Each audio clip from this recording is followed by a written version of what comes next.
one in shade, one here, the other one chewing on heaven knows what. These aren't candies, no, they're healthy. What is that? Is that formative you were there? Is that one of our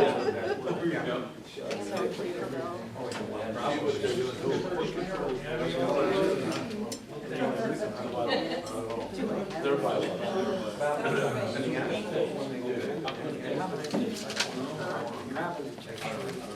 I golfed with John Burnham yesterday. I had him all riled up. Really? That's not hard. You must have done a pretty good job, because I don't see him here yet.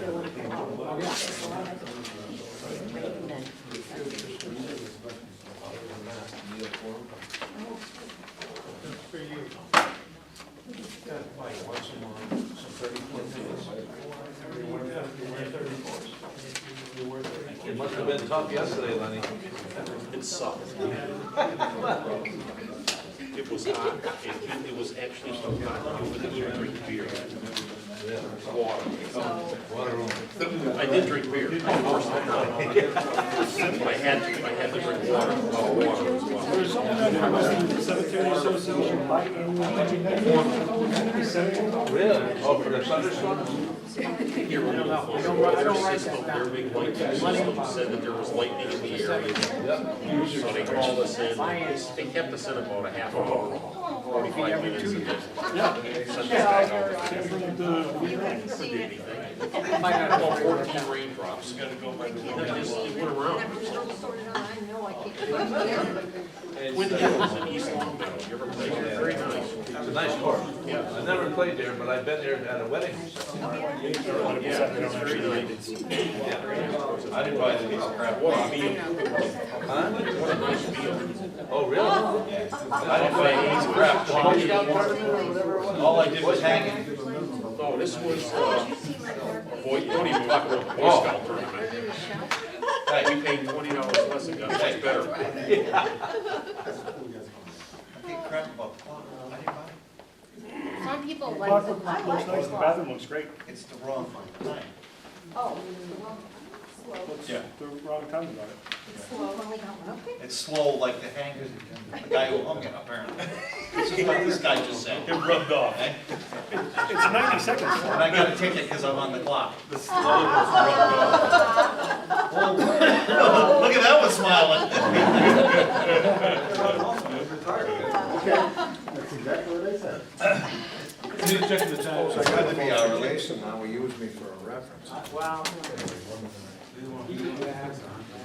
Jason, What? let him take out? Just once. Really? Yeah, Oh, I'm impressed. yeah. Brookside delivers. Okay. I don't have too many deliveries on Suffield.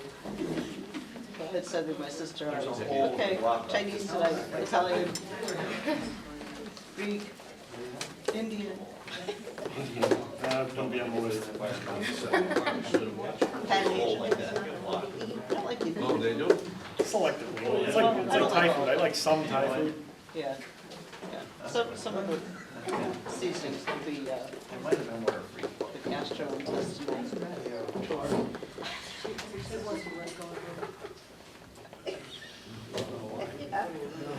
We'll have an offline conversation. I should have just, Big room, big room. no, it won't be, you would have been eating at like 9 o'clock. They should have taken it divided down. Okay, we're going to start the meeting. Pledge allegiance to the flag. Pledge allegiance to the flag of the United States of America and to the republic for which it stands, one nation, under God, indivisible, with liberty and justice for all.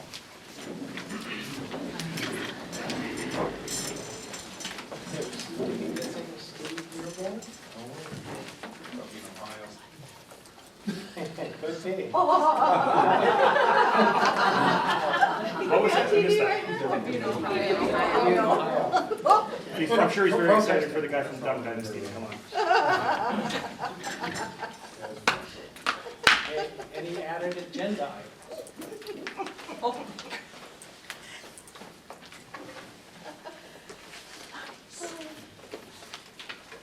Okay, we'll go to the approval of July 5th meeting minutes.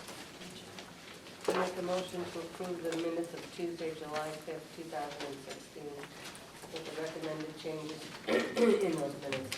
Okay, I'll second it with a few more corrections. all right. What are the corrections? Go first. No, I'm good. Oh, I thought you did. Nope. Okay, page 3.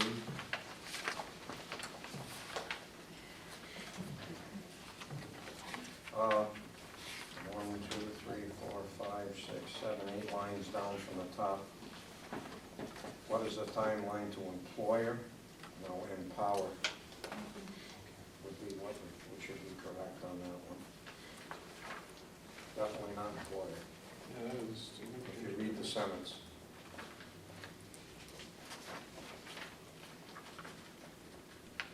And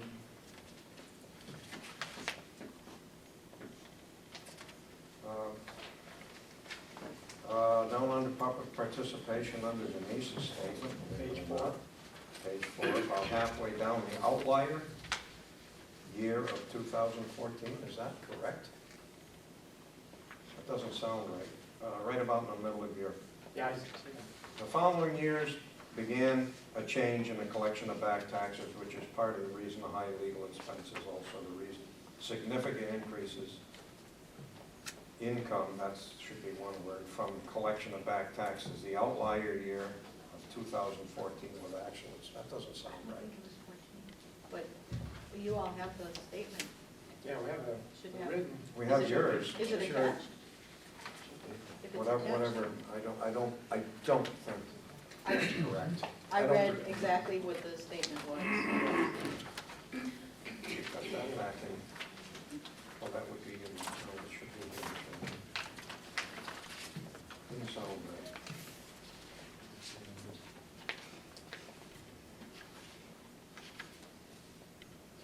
Any other corrections?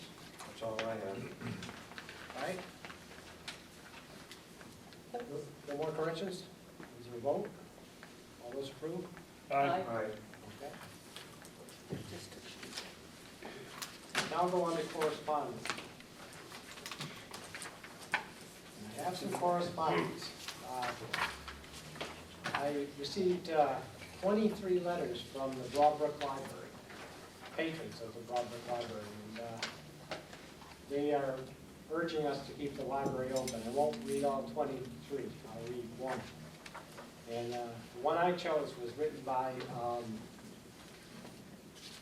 Cecilia Redford Maxwell. And Cecilia, Cece, is 11 years old. And she wrote this as an illustration. She has a book with a picture in it. It says, I love reading, come to the library, and I am just 11. Not just old people come.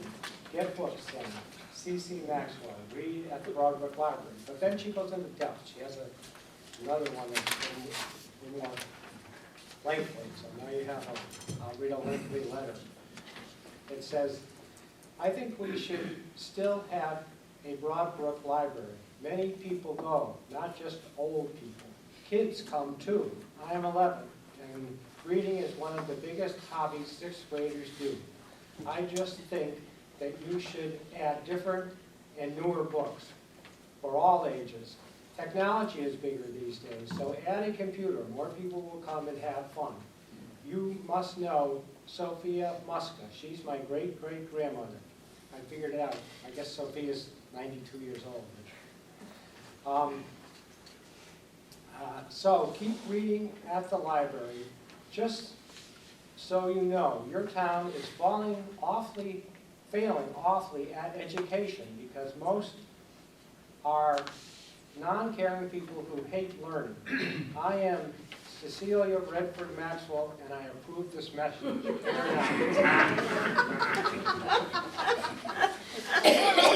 Yeah, so there you have it.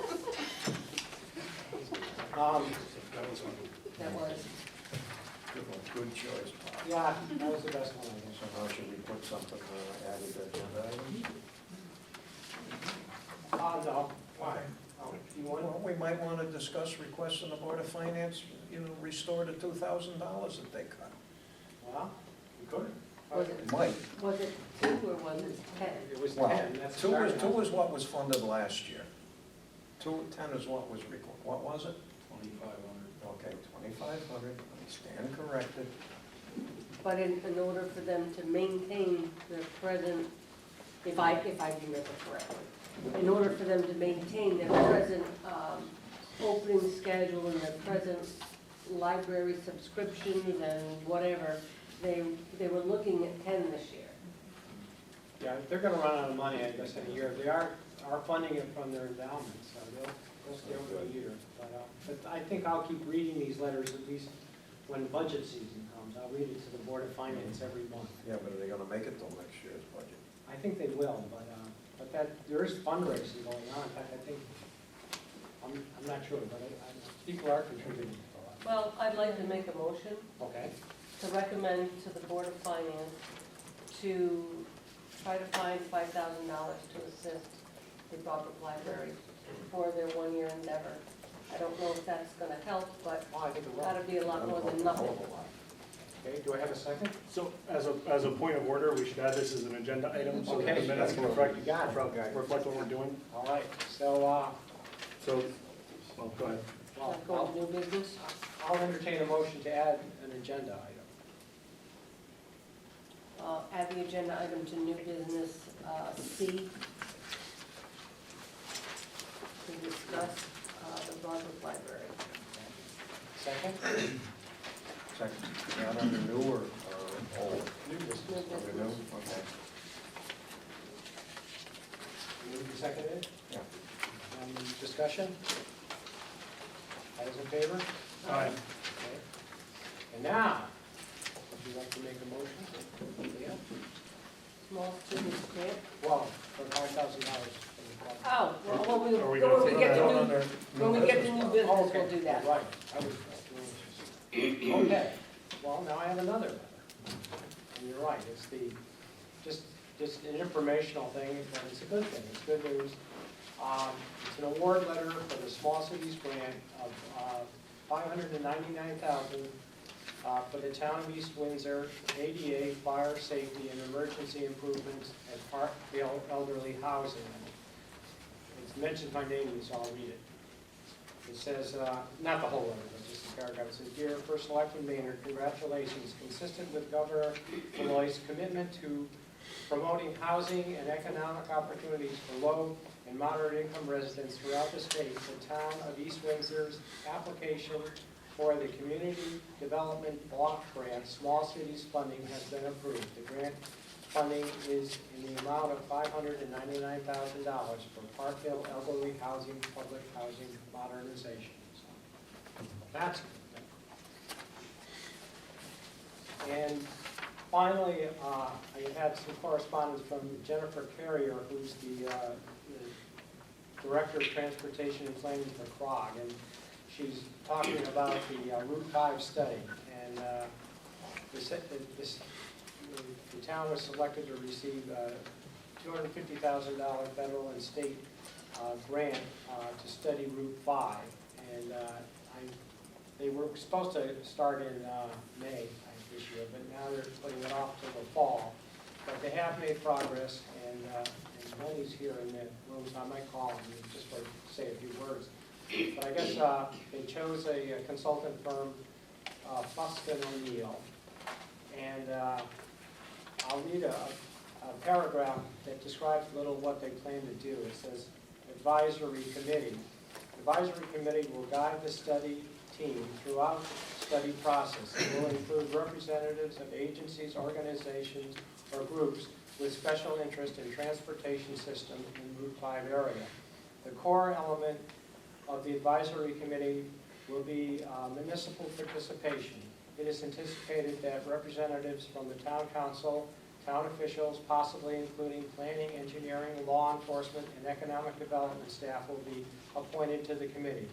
Other potential groups represented on the advisory committee include the Connecticut DOT, CROG, Connecticut business groups, and citizens appointed by the town. I think, Lenny, you're gonna head this up, aren't you? So, Apparently. well, okay. Raise your right hand and volunteer. You were involved with the selection committee? Yeah. Laurie was there, Roger Hart was there. Yeah, they picked, well, we, I guess, picked Fuss and O'Neill to do the study on 5 firms, and they're in the process now of negotiating with the state as far as Fuss and O'Neill and what they're gonna do and all that. So they'll let us know when they're ready for the Board of Selectmen to put this advisory committee together. Okay. And now, on to public participation, unless there's more correspondence? Okay. Yeah, Marie D'Souza, Penrose Road. I just want to thank Board of Selectmen, previous and current, that had some hope with the small city grants. Park Hill is in dire need of repair work, so that grant will help us get that accomplished. Last night I was able to thank all the residents that came out to town meetings here to express their concern and the letters that they sent out to Wagner Associates for doing that. So again, I just want to thank you to everyone that was involved. It can only hold Park Hill to move us forward and to keep our residents up there safe. Thank you again. Any additional public participation? Okay, hearing none. We'll go on to unfinished business. The first item is the Barber Hill School update. So Jason, do you know anything about that? I do.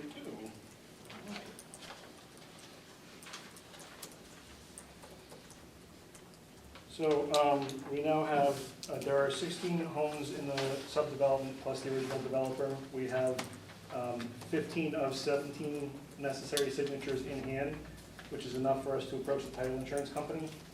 And the title insurance company is anticipated to write a clear title on that, contingent upon the town accepting some potential liability if one of the two who have not signed, and there's one who, after conversations with the First Selectman's office, was not inclined to sign. And there's one who, I've been to her house 5 or 6 times, and but for the dog who lives there, I would think there's nobody else who lives there. So we have 15 of 7. We can probably get clear title for that with the contingency that the town accept the liability if one of the 2 people decide to bring suit. So that's a discussion that we're going to have, whether or not we are willing to do that. But that's the progress in the last 2 weeks. Okay, so the next step is for the lawyer to contact the insurance company, the title liability. Yep. They're inquiring as to whether or not 15 of 17 satisfies what the title insurance company would require. The expectation is that the answer will be yes with the but. Do you think that will be done in a few days, I should think? I think it would be done by tomorrow. Okay. I just had a conversation at 6:15 about it, so it should be done by tomorrow. Okay, good. Now, that should be an informed discussion that we have about accepting that liability, because Right. it is not insubstantial. Okay.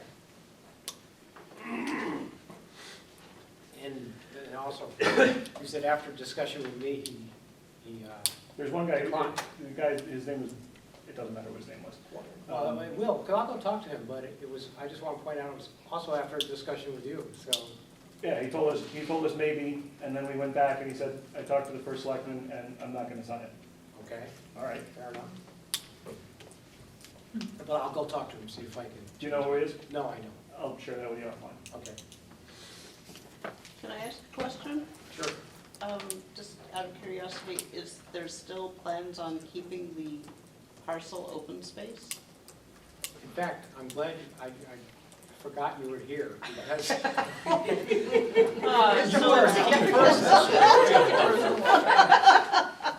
because once we get this, by this title problem, The next step, I believe, and I'm really asking you, is to, well, go to the planning and zoning and show them what we have, and then move forward on changing that open space from open space to a non-buildable lot. I think that was our plan to do. No, No? no, the plan is that it become a buildable lot. Oh, not a buildable lot, no.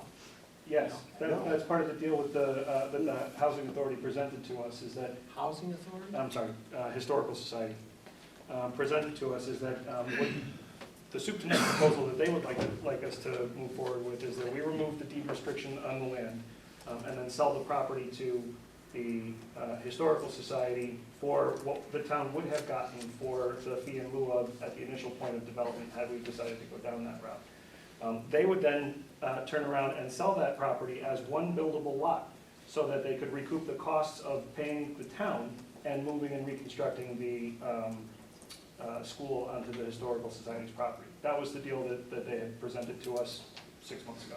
It's not the deal, the way I understand it, so we're gonna have to look into it again. We might as well just drop this right now. Yeah.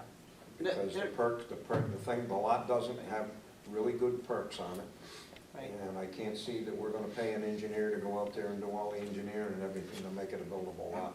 There also may be an interest in the abutting property owners to purchase it to extend their existing lot. Well, then it doesn't have to be a buildable lot. That's the difference. I haven't had those conversations. That's something that the Historical Society's been doing, so It's not gonna be a I don't want to buildable get into lot. those. If we're gonna do it with a buildable lot, I'll make a motion not to even pursue it. No, Because we're not gonna do it. We've got to have a conversation with the historical I society. get that. Yeah. That's Okay, not well, what the that's- deal was. It's not what we were put forth at this table. It was a parcel of land for what, 4 acres? Yeah, With the deed restriction removed for open space, that's it. If they wanna well, they make can it a come back buildable lot, and, they can come back the in onus 2 weeks. is on them. Because it's gonna cost you as much as you're gonna get for the money for open space to do all the engineering and the zoning and everything else to get that lot approved, if you can get it approved. Wouldn't that expense be on them? Well, it doesn't matter. Not if we sell them a buildable lot, absolutely not. Buildable lot has to be buildable. Well, that is, apparently, if you guys had a different understanding than I had, then it would be worth our time to get the Historical Society back in here to discuss that. I think I represented their plan pretty accurately, but That might have been their original plan, but they changed it. No, I hadn't heard that. No, we're not gonna spend that kind of money. Okay. It's gonna cost you $20,000 to get that lot approved if you're lucky. So can we put them on the agenda for 2 weeks from now, or whenever? Yes, it is? definitely, definitely. We need a new calendar. I think it's Thursday. August 4th? I remember. That's got pretty pictures. And dated dates. August 2nd. August 2nd.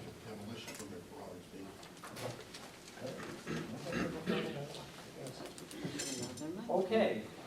So the other More thing we could do discussion? Okay. is we could do a special meeting. If there is a early August deadline, we could set a special meeting up for that and a couple other items. So we don't have to burn the 2 weeks on nothing. Well, let's get the title insurance. Should we even bother pursuing it? If they want a buildable lot, No, I'm sure. you're done. I think it's worth a discussion outside of this meeting to figure out who's thinking what, because I've had conversations subsequently with John Vernon regarding the buildable lot issue. So And has his position changed? he Is wanted it to still go evolving? forward, but based on the perk tests that were done and the subdivision was actually redesigned as such because they couldn't get those lots to work with perk tests and septic. That's why it was remaining land. So they couldn't put a septic there. So, I'm free Thursday. Do it Thursday, because I know she might be here.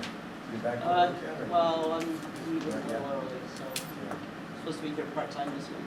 Because I was of the understanding that they wanted it as a parcel of land of X many acres, free of the open space restriction, and from there it was on them. And that's the agreement I heard from out of John's mouth. Well, yeah, that's, There's a lot of yeah, difference that between is that and the that is buildable true lot, too. Jason. I was going a step further into what I understood their next steps to be, which does not involve it. Well, then it's it's a moot point. We're not selling a buildable lot, we're selling a parcel of land. That's it. Certainly worth the conversation Yeah, with all parties involved, I think. Thursday work for you guys? this one, I Yeah. have to check my phone. I'll check. I got a couple other. What's on the board for Thursday? Give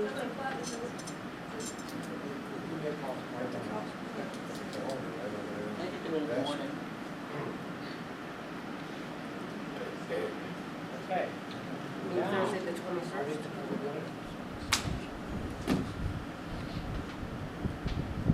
Okay, so now Lauren, you have the floor.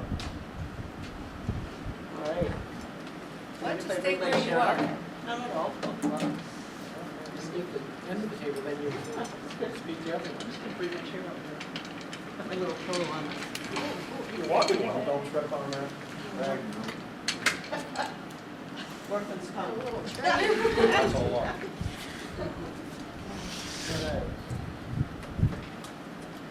All right. Hi. Hello, how you feeling? I'm feeling good. First of all, I have some copies, about 9 copies of the POCD with me, if anybody is interested in having it. And first of all, do you all have one? I left mine at home because I'm using a different bag. I'll get it, stay with it. No, I can walk. No, I'll race you. Okay, come on. Let's Thank you. Is everybody else? Oh, 6:22. After this one? This was handed out to you before I left, then we changed it. Oh, well, this is the last one I have. Yes, yeah, because it's 47, 19 meetings. Should be the right one. A lot of it. Yep, there you go. The front cover sheet might be different, but it's the 6116. Does anybody else want one?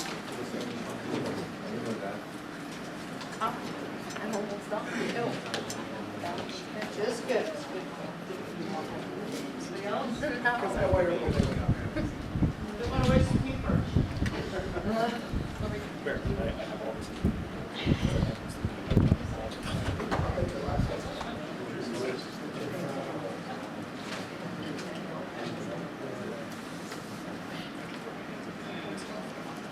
Okay. So, you don't So, want to see the film? oh, I could do that. Yeah, let's make her move again. She's gonna get her, Oh, yeah. she's gonna get her Throw that rehab underneath. exercise whether she likes it or not. You know, walking is good, it's the sitting that hurts. So this gets pressure on the hips. So, for the record, Lori Whitten, I'm the town planner here. And for the last 3 years, plus or minus, I've been working on the update of our 2004 Plan of Conservation and Development. This is a statutory document. It is required by statutes that it be updated every 10 years. If it is not updated, the state can withhold discretionary funding from the town. That means from the schools, from the WPCA, from engineering, from Park Health.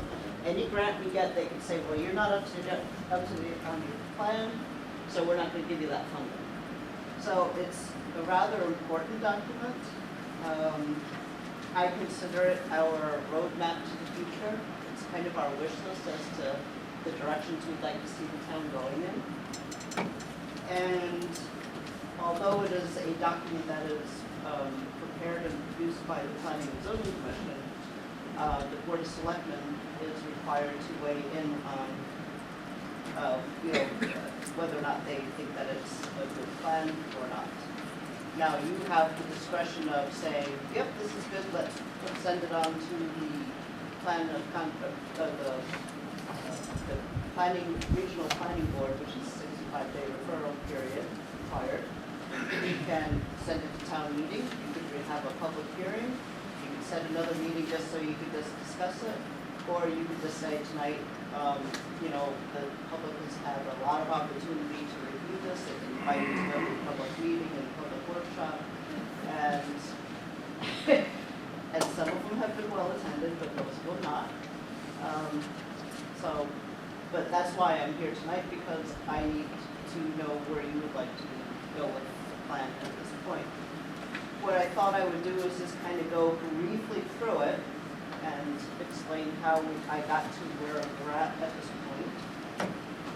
Basically, from the beginning, I took the old plan and I went to every board and commission and we said, okay, here are your goals from 2004. Here's what we've met. Here are things that still remain. Are there any new goals that you would like to see happen? And if so, how would you like to try to implement them? So I went to every board and commission and did that process. And I also went to staff. We also had a little survey monkey that we did up front and that helped us guide kind of the pulse of the community. So I kind of explain all of that in the introduction. I also include the implementation of the Plan of Conservation Development, referencing not only our plan, but the state plan and the regional plan, which is two plans that we have to follow by statute. We have to show that we're meeting those two plans. So the Regional Planning Agency is proud Capital Region Council of Governments, and then of course the State Office of Policy and Management has the other plan.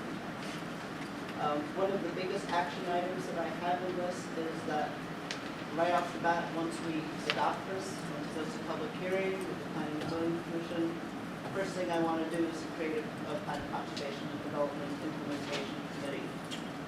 And that is, so we actually have somebody from different boards and commissions all meeting together. Maybe it might be bi-monthly or monthly, or we'll have to decide, but I think up front we'll probably have to meet maybe on a monthly basis just to get going, and then maybe just 2 or 3 times a year just to kind of keep a check on who's doing what and where things are falling behind. So the first big chapter is conserving community resources. It's divided up into 3 chapters, and conserving community resources, guiding development, both residential and commercial, and improving your infrastructure. So the conserving community resources, the primary strategies, which are pretty much you're going to find in just about every POCD, preserve more open space, protect environmental quality, and preserve community assets such as cultural, historical, and agricultural. And as you go through it, you'll see that there's action items that try to meet those goals, and it explains how you might get to those goals and which commissions should be working on them.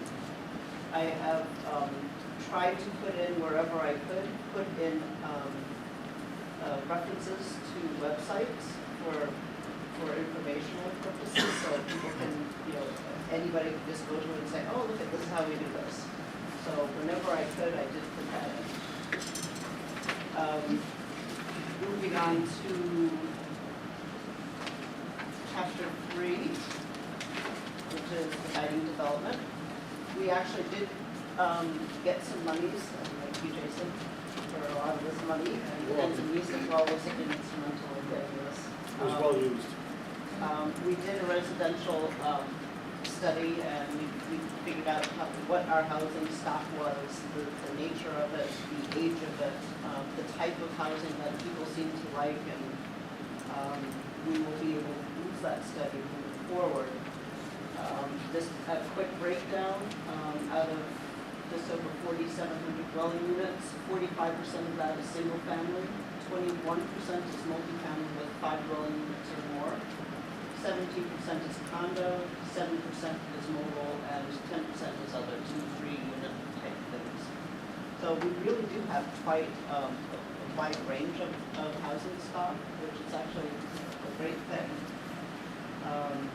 But so from that, we decided that we do want to refine our residential development regulations though, and part of that is to find methods to strengthen incentives for conservation subdivisions.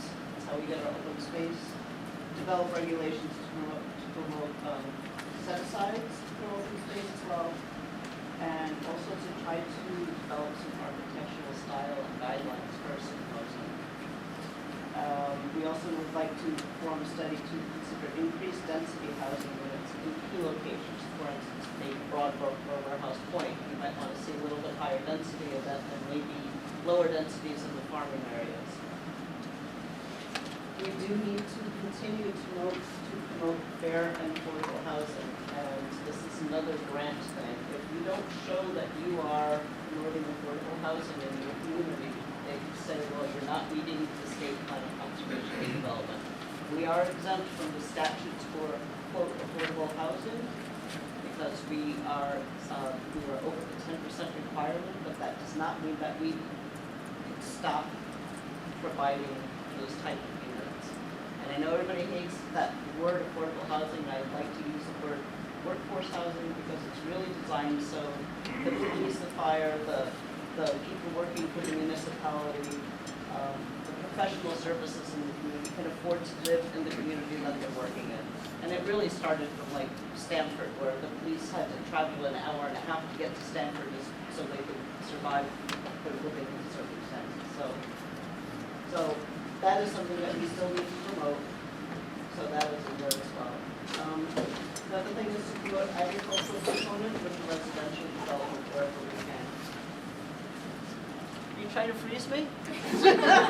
Thank you, Arthur. Maybe just to hurry up, I can talk because I'm fast. number 10. I'm talking. We also would like to promote a sense of neighborhood and identity. And then another primary strategy that we have is to define village area development. And we did do a warehouse point study, and we are trying to tie into the transit-oriented development across the river in Windsor Locks. We'd like to see maybe. Taking a rotary? Well, that's part of it. Working with the Rotary or not, depending on what happens. But we also like to see build up the village a little bit, maybe more restaurants, little shops, and walking trails, complete streets, and just kind of make it more of a friendly village where you can kind of walk around, go get an ice cream or a beverage someplace, and just kind of maybe even sit outside and have a nice lunch. So that's pretty much the residential components. As far as population, I just want to say there's two general trends. Population here is aging. It's aging in the state. It's aging in the country. We are a slight exception because we actually are going to show that we will have a slight increase in school-age children as opposed to most of the other communities in Connecticut. So we also need to consider that we're still going to have that slight increase in the future. And then again, to promote development of more affordable congregate and assisted living for our elderly population, which, of course, like I said, is growing. So, the other component of the guiding development is commercial development. We would like to restructure business zoning. We did another study on the Route 5 corridor, which is basically 5 miles, if you don't realize that. From Enfield to South Windsor is 5 miles of Route 5. And if you, our consultant, Terry Hahn with LADA, went and took a picture of every property and actually identified every property, and you would be surprised to know that there is more residential than anything else on Route 5. And you don't realize that when you ride down it, especially the south end. It's very nice little cottage houses that have been kept up, and so these are things that we kind of look at when we're trying to figure out what to do next. So she did do a study with the Planning and Zoning Commission, and we did have a couple members from the community show up for that. And they came up with a map of land use and guides for the future for design areas. And basically going north to south, they are in general, a hotel restaurant area, the crossroads at Route 5 and 140, so business around there, the highway retail, gateway mixed-use zoning, moving south, walkable residential core, and then the auto use and inventory storage areas, and then the southern end, we actually would like to see agricultural, recreational gateway zone, because we've got a lot of that river access, but it's all flood zone, so we want to be able to build along the Route 5 corridor and then maybe keep the agricultural components in the back. So we're going to move forward with that, and I do want to reiterate, if this is something that somebody doesn't like, we have a chance to change it, and we've started this study, and now we can go back and say, well, you know what, now that we're thinking about it, maybe we don't want to do it this way, let's tweak it a different way, but we've got a starting point now. We've never done a Route 5 study in this town that I know of, so at least we have a starting point. We will also continue to define and monitor the B3 zone that we've created along Route 140. Of course, we all know that we just need water. It seems to be the big thing, so we're trying to find methods to get water to come down the road. And we'll continue to promote to that. And then we also have money to do the warehouse point study, and there is a map in here, and this is going to be part of the problem of producing this. Is this map is really about 48 inches, so you could actually read it. So, but this we went through all of Warehouse Point and basically stayed along Main Street and tried to come up with some new areas of design. And I think that we've made a great start with that. We did seek some funding to continue that study. We did not get it this year, but we'll certainly try to get it for next year. So, but the Warehouse Point, I think, is really the big critical area for us to be studying next because of all of the money and infrastructure and development that is going on across the river in Windsor Locks with the train station. So if we could tie into that, because quite honestly, they're tying into us whether we like it or not for their development. So we need to kind of work together and come up with a good plan. Okay, moving on, redefine TZ5 commercial zoning, so that is this little area along Route 5 right in front of the high school.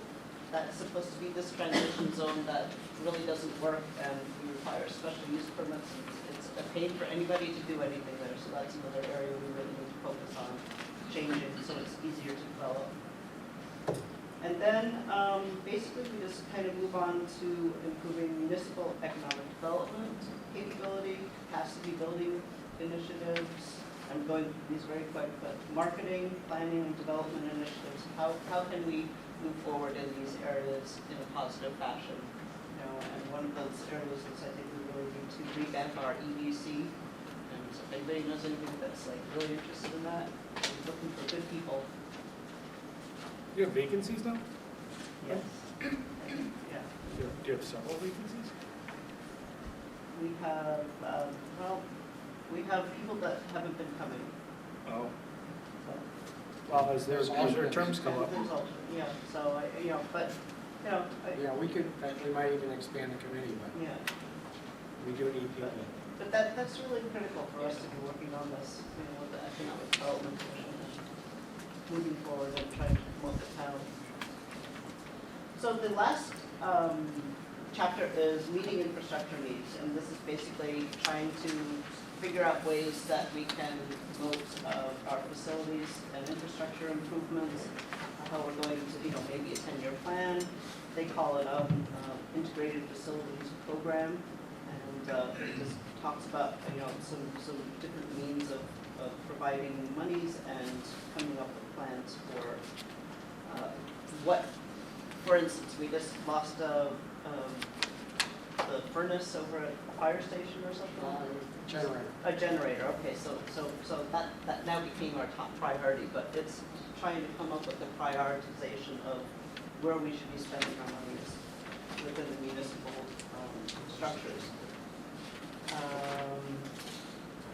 Addressing other public facility conditions, we talked to the police, both the fire departments, the ambulance, Board of Education, Parks and Recreation, American Heritage River Commission. They all have their action steps and their goals and ideas as to how they'd like to see themselves move forward. And also managing the road town system, which is the Len thing, because he doesn't have enough to do. Even monitoring public utility capabilities. This is part of trying to develop our town. We try to get certain wireless communications or broadbands to come in to put their resources in town. It certainly helps us. Maintaining municipal signage, and I know that we were looking at getting some money for municipal signage this evening. could be wrong. I think I saw that. You've been promoting transportation, bicycle, bike ped paths. What the Complete Streets basically is to create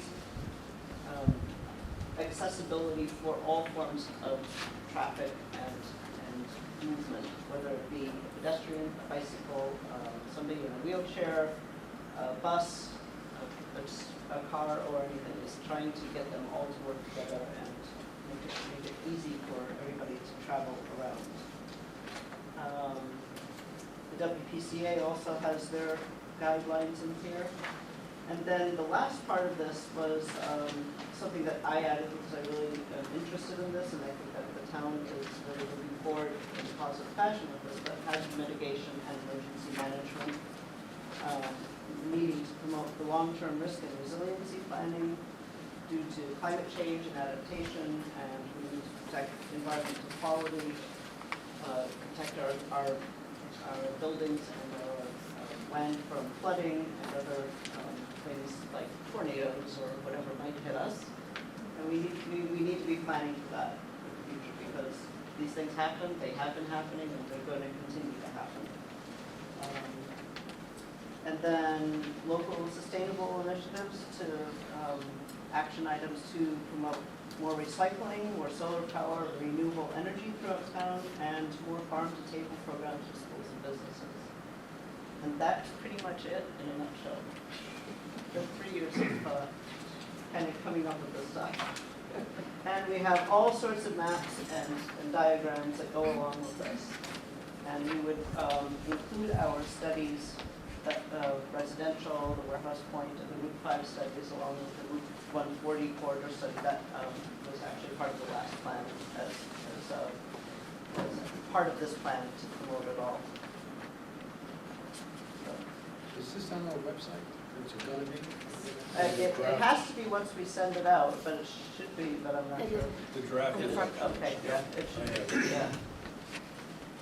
So, and I have a nice editor trying to work this out, making it all pretty and nice and everything lined up and numbered properly, because that wasn't my forte.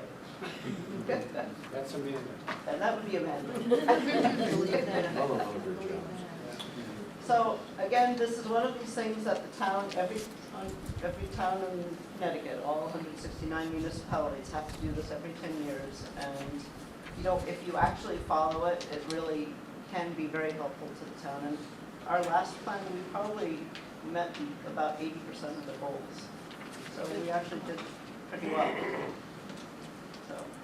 So when we file this, will this last us through 2024? Because this is the 2014 version, or will it last us through 2026? No, it'll be 10 years from the 2016 date of adoption. So there's a 65-day referral period to the planning agency. Which is CROG. Once they send it back to us, we can set a public hearing, which I'm anticipating to be, I think, the second meeting in September. And we have meeting or Board of Selectmen? planning and zoning, at which point we can have a public hearing and we adopt this.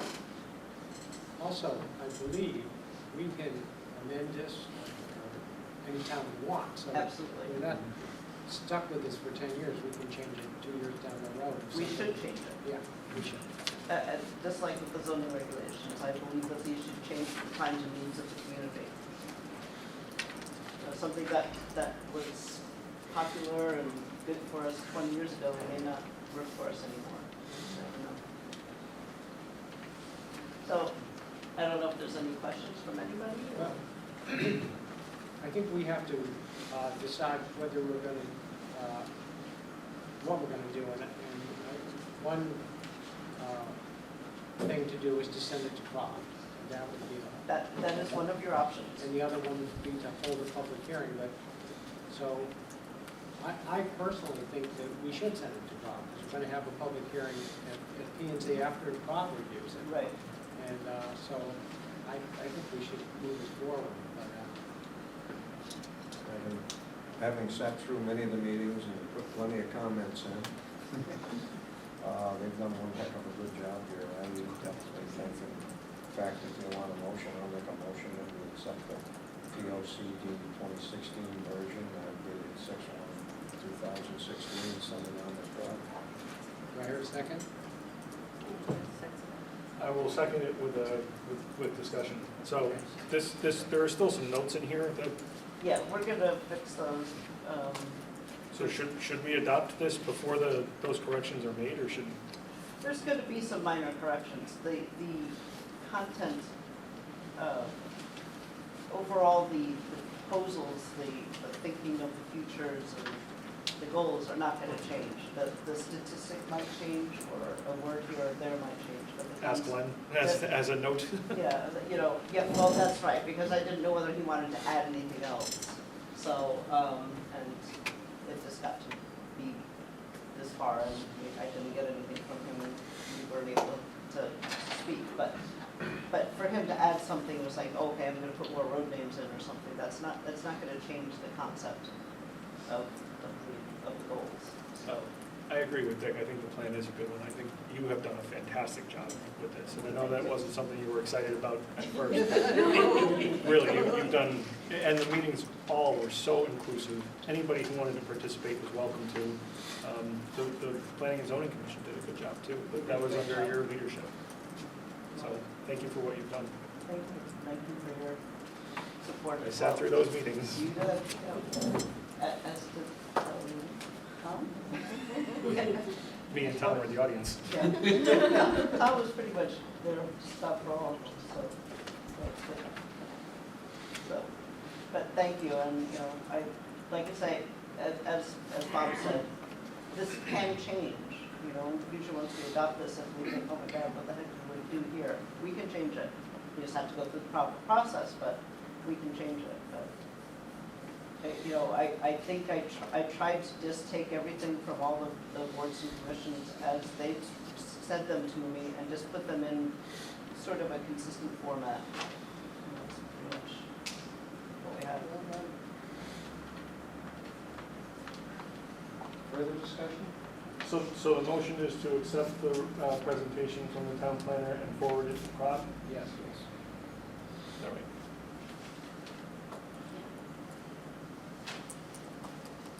All those in favor? Aye. Unanimous. Awesome. Thank you. Thank you. To all of you. So why is my municipal complex not where it's supposed to be? That's from the 2004. Oh, really? Okay, that's what That's the COVID. That's the COVID. This is something we need to further discuss. Thank you very much. I know. Okay, now we'll move on Feel to better? I am. How are you doing? agenda item 9D, which is the East Windsor Fire Protection Committee appointments and discussion.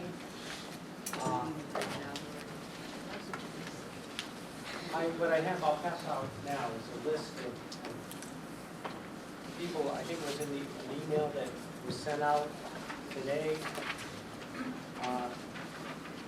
So this is a list of people we have.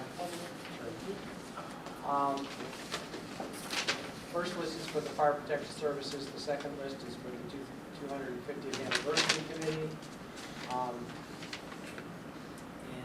actually, Paul Anderson gave me a application for the 250th, so we'll mention that when we get there, but right now, we're just working on the Fire Commission. So, I guess we should discuss it a little and then begin appointing members. Okay, let's talk about the makeup first. It's 2 from the Board of Selectmen, Yes. 1 from the Board of Finance, Yes. 2 from Warehouse Point Fire District, 2 from Broadbrook Fire Department, and 2 at large. Yes. So we're not. Okay. And I talked to, probably the last people, I should say, to really sign up was the Broadbrook Fire Department. And 4 members of the Broadbrook Fire Department did sign up. And that's Charles Riggett and Gerald Bancroft and Tom Arcari and Nick Mascata. Maxada. Maxada. Okay. And after talking with, it kind of evolved, and it's like Charles Rigger was the first one, he put his in, probably 2 weeks ago. But after talking with, I guess, the commission of the Broadbrook Fire Department, they kind of decided that they would like Thomas Arcari and Nick Mascata. So that might be considered. So what is the composition again? 2 Board of Selectmen, 1 Board of Finance, 2 Fire District, 2 Broadbrook Fire Department, and 2 At large. 2 One large. Two? One from each side of town we're supposed to. Yeah, and I think right now, You have one for Warehouse Point, you've got Charlie Miller. yeah, Charlie Miller's Warehouse Point, but we don't have one for Broadbrook, as far as I know. Sure. So we'll be one short tonight. No, what? So does the at-large, is the at-large person precluded from being associated with one of the 2? Yeah, I I think think that's it kind of, should be general public. yeah, just resident. I'm sorry. Otherwise it throws it off balance. Okay. And from the Board of Selectmen, we have Bob and myself. Board of Finance, we have Steve Smith. Warehouse Point Fire District, I think John Burnham and Mike Ball.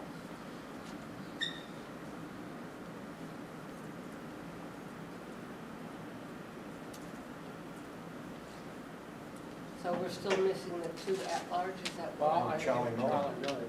Charlie Miller's never been a member of either fire department. He is, He's he's a comes well well Point. recommended. Definitely. So he's from, Warehouse Warehouse Point, Wiggle Road. okay. So who do the firefighters want in Broadway? Tom Arcari, who's the chief, And Nick Mascata. Nick Mascata, Mascata. Nick Mascata.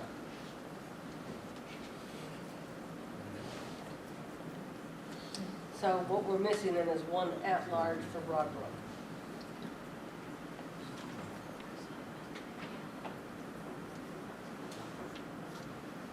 Race Road, okay.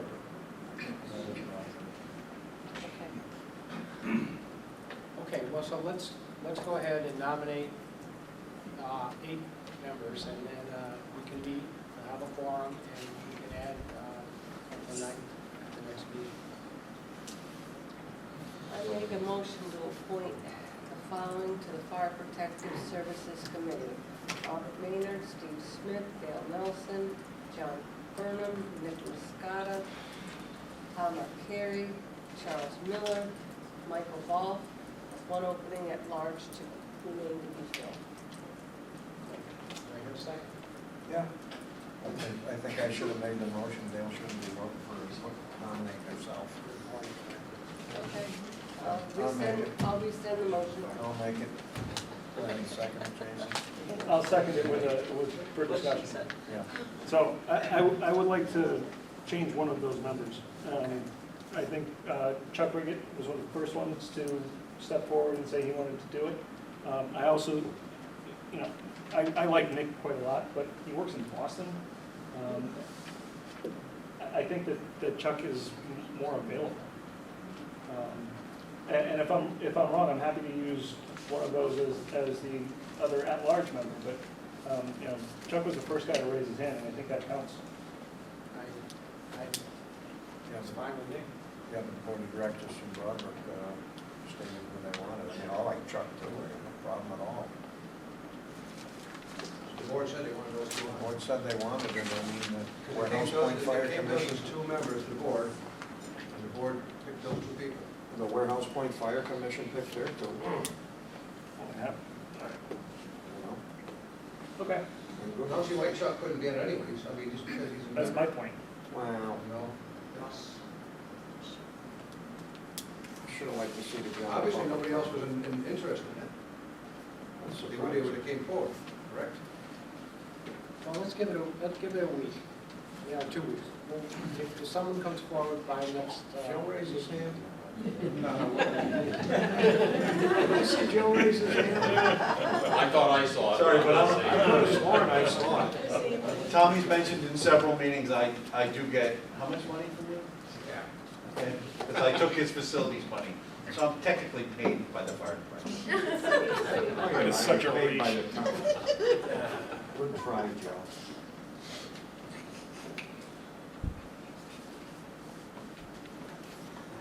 Okay, any more discussion?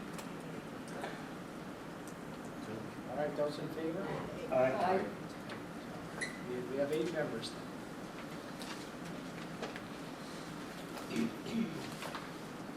Now, So we had 9 for this board? 9 for this board, but, yeah, so, well, now we're moving on to the 250th anniversary. Yeah. And for that, we are also having 9 members. I would think that we might leave maybe 2 openings. But one, I'd like to get somebody from the school department involved. I think that's pretty important.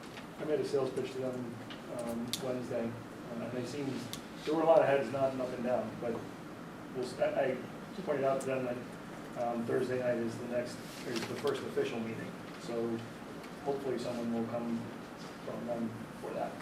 Well, And we can Yeah, reach we out do to have the time. PTO too. yeah, yeah. And there were other groups. Yeah, and I was thinking, so maybe if we leave 2 openings, we can talk about it. Maybe even someone from public safety or something. So I, They'll be involved anyway. yeah, they will be involved. There's no question of that. So I would say we should pick 7, but it's up to you guys. That's just a thought.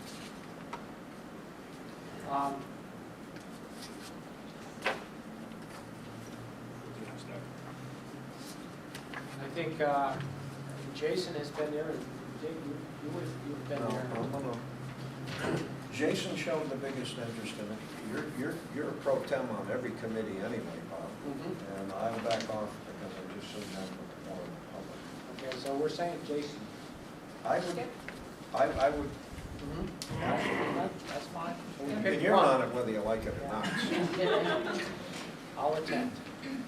And this is what we call a steering committee. And what we intend is to have maybe 5 other subcommittees. So the steering committee, but the steering committee will be the one who specifies how the funds are spent.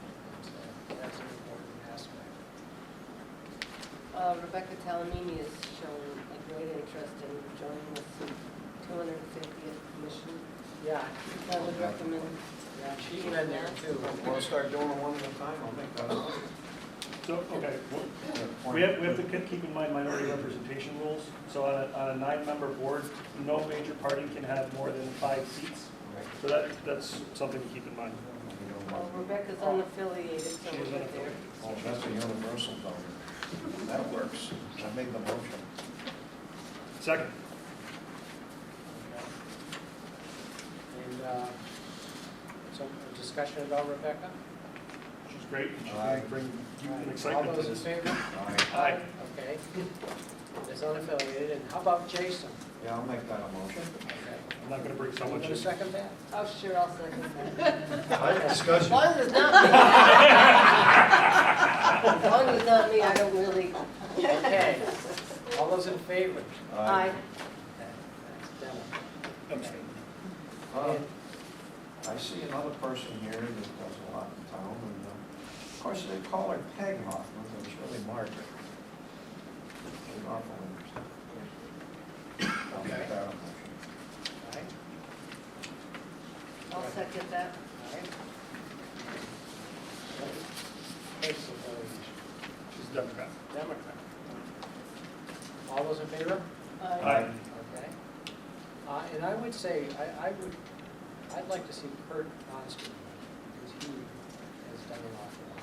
He's really involved. But he said I was chatting with him, and he said he would back down a Okay. little bit to let some other people on it. All right. And, yeah, he'd be a darn good choice. I think it would be important to have somebody from the Historical Society. Kurt's on the Historical Commission, but Diane LaJoy has an application in as an unaffiliated. I think she would be good. So I would move for nomination. Okay, and I agree, so there's been a nomination of Diane, LaJoy, is there a second? I did. Okay, discussion? Okay, all those in favor? Aye. And I think also Bill Thiem and Lynn, Tracy Thiem, have shown great interest, so I think at least one of those two should be on the committee. Who'd you pick? Oh, that's good. I have to pick. I guess that's a hard choice, because Bill's come to the, really shown, came to town, but Lynn is really into historical things. I feel like we're picking kickball teams. Yeah, this is, yeah, affiliations, that's gonna make it even worse. Another D? We're at 2 and 2 right now. I'm keeping track. Okay, well, No, you're 2 unaffiliated and 2 Democrats, there's no ours. no ours. R. Okay. Well, I'll nominate Bill Thiem because he is unaffiliated. Second. Okay, all those in favor? Aye. How about Nancy Masters? You're gonna- Well, actually- We gotta check. I talked to Nancy, and she said she wouldn't be available until December, so we'll leave some opening. But also, not on this list is Paul Anderson, so we got it. He's another you. Are you? No more? What's your affiliation? Are you? Didn't know. I thought you were an unaffiliated.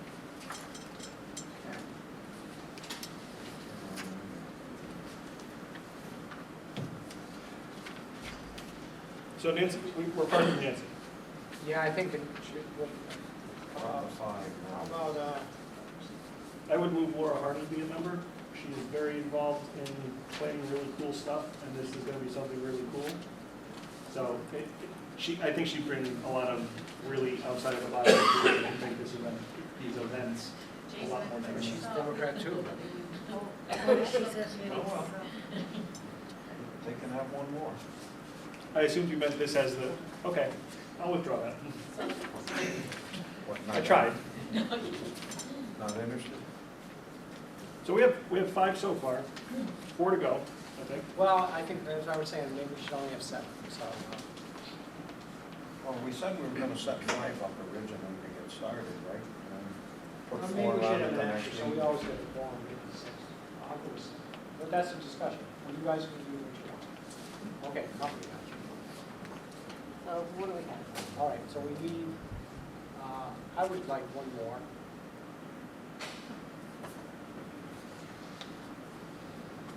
Oh, I would put Paul on there. I would put Paul Anderson on. Okay. Is there a second? Yep. All right. All those in favor? Aye.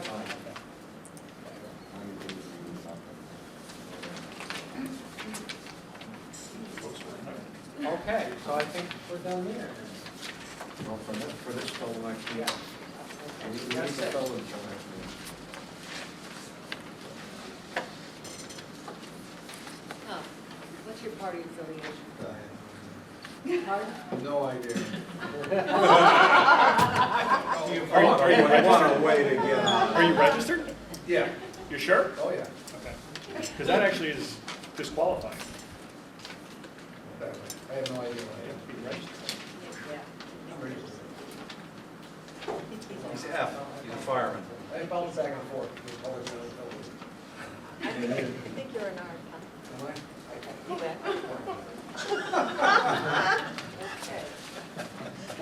All right, so, the 250, who do we have now? We have Paul Anderson, Jason, Rebecca, Peg, Peg, Bill Finn, Bill. And Diane. Diane LaJoy. 1,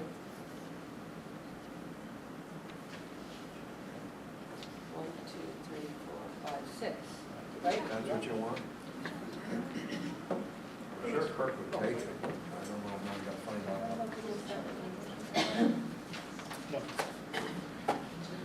Did he apply? Okay, I guess it's not. So we'll, I would be surprised.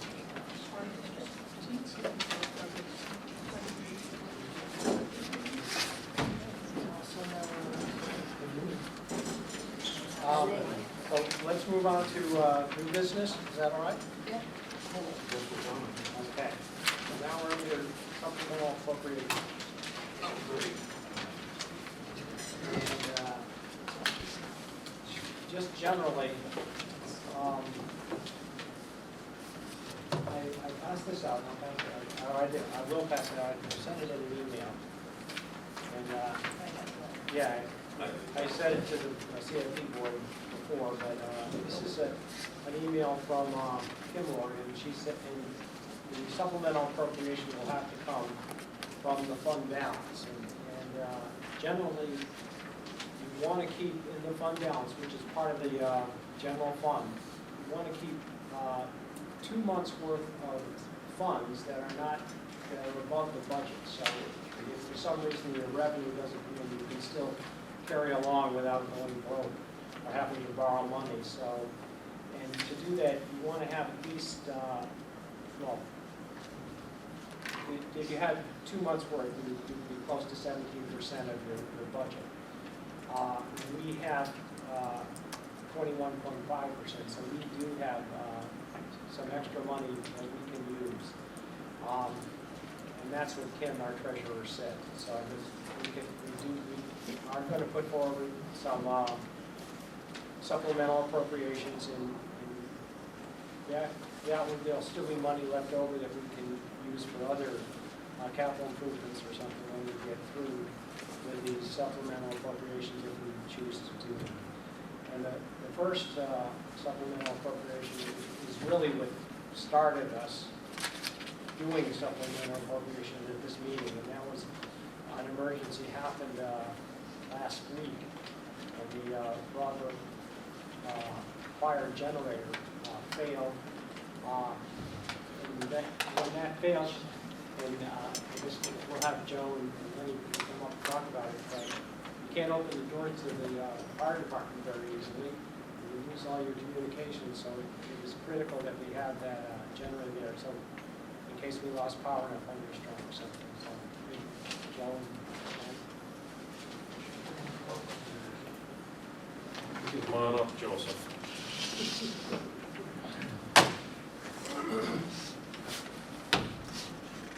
Hello.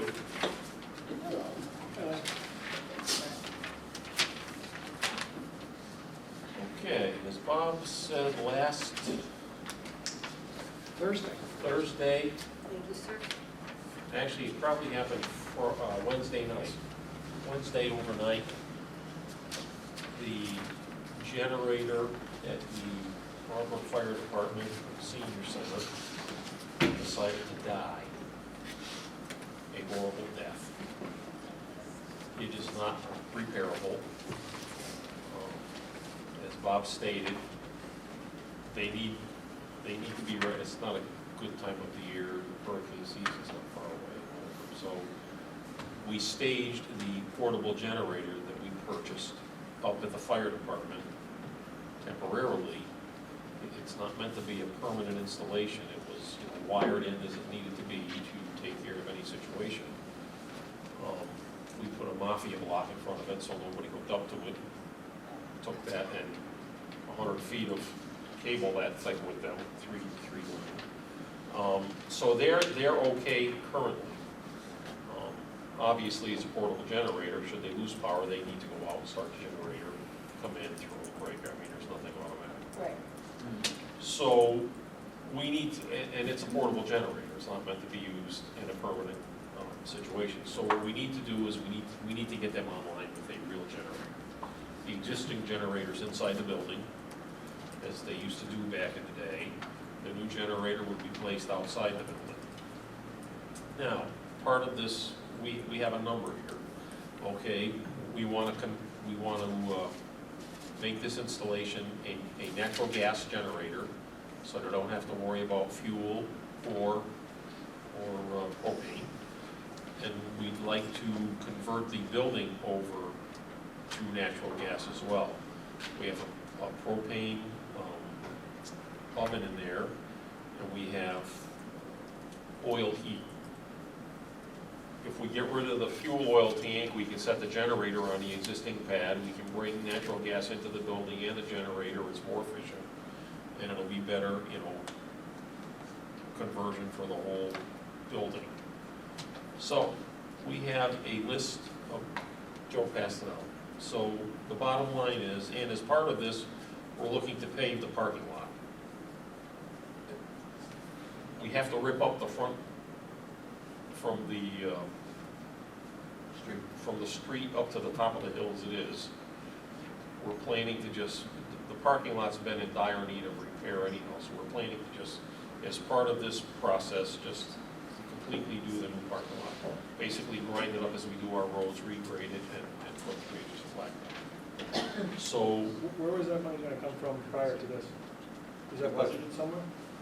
no, for the parking lot? No, we had gotten prices previously, we put it in CIP and it never got approved. So it was gonna stay the way it is. We have a new, this is a new price last week, so it's an up-to-date price on the parking lot. Is that lower or higher than it used to be? I'm sure it's lower. Really? Actually, yes, the hot mix asphalt is low because oil is low. Doesn't always go that way, but it happens to. As a matter of fact, some of our paving bills, when you're looking at the different, there are always escalations. Our escalation has been a negative on some of our bills. So instead of it going up, it goes down, which is nice. We like that. Keep doing. So, these are all current numbers. We got these, my friend Joe here has acquired all these They're estimates. estimates, current within the past week, the past week since it happened, 4 or 5 days, whatever. So we're looking at $126,900 to do all that. We estimated before we even got the prices around, we alerted Kim Ward that we needed to do something, and our estimate at the time, last week, was $130,000. So we're kind of in the ballpark, 126.9. And the fire department's here, if they would like to impress upon you the importance of this. However, I think you understand the importance of this. One of the problems with the paved parking lot also is the trucks can't go in the backyard anymore. They can't park any of the big trucks because of the condition of the hill. It's not weighted right? The pavement's so broke up and it's so rutted. Which is why we would have to completely do the driveway to be, there's no way we could cut a trench and put in the gas main and try and do any kind of paving in there. There'd be no way to cut a straight line to get a clean cut. So that whole driveway would have to be done. And So to do the gas line, we have to do the paving. yes. No, we recommend you do the paving.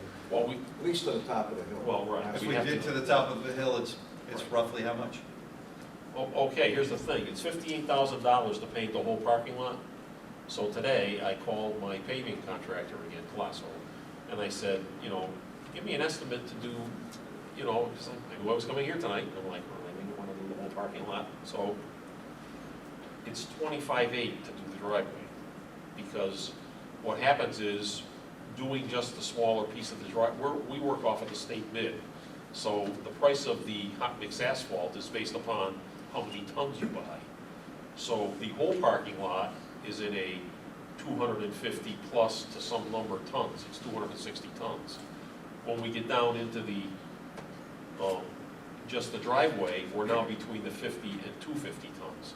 So it increases the cost of the asphalt, which, yeah, so I mean, for half the cost, we're only gonna get the driveway. And for the total cost, we're gonna get the driveway and the whole parking lot. So it kind of makes sense just to do the whole thing. When was that parking lot put in, do you know? That parking lot was put in when the building was built. Oh, 36 years ago. I was done. Okay, thank you. It was. Before my fire hydrant back there for one. 90 or 91, I would say, Dick, you did the catch basin. Yeah, I did the catch basin and the fire hydrant. Okay. And it was paved then, but it Before my was, time. the base is terrible. And there was some under drains put in there too. Problem with the parking lot hill going back is, I haven't seen the post go back up there, but a couple of years ago, we had that real cold winter. Parking lot heaved, the roadway going up, we left two big ruts going up there. Trucks couldn't move up there that winter, and when they go up the hill now, there's such a groove in the center, they bottom out, and they go up and start going up the hill. So there is a fire hydrant up there that Dick has installed, and if there ever was a fire in the back of Bartlett's, that's one of our crucial hydrants for that operation. So that's one of the reasons I get that done. And as far as the generator goes, if we have a fire in town and 10 firemen show up and they can't get in the building, and the house burns to the ground, you got to get somebody gets killed or something, you know, who's going to be liable for that?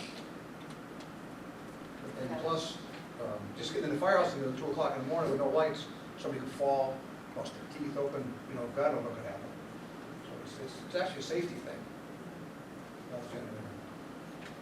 We do go in there all hours of the night. And currently, if there is a fire and there is no power, when they show up, there won't be any lights because they have to start the generator. Oh, yeah. It's not gonna automatically start.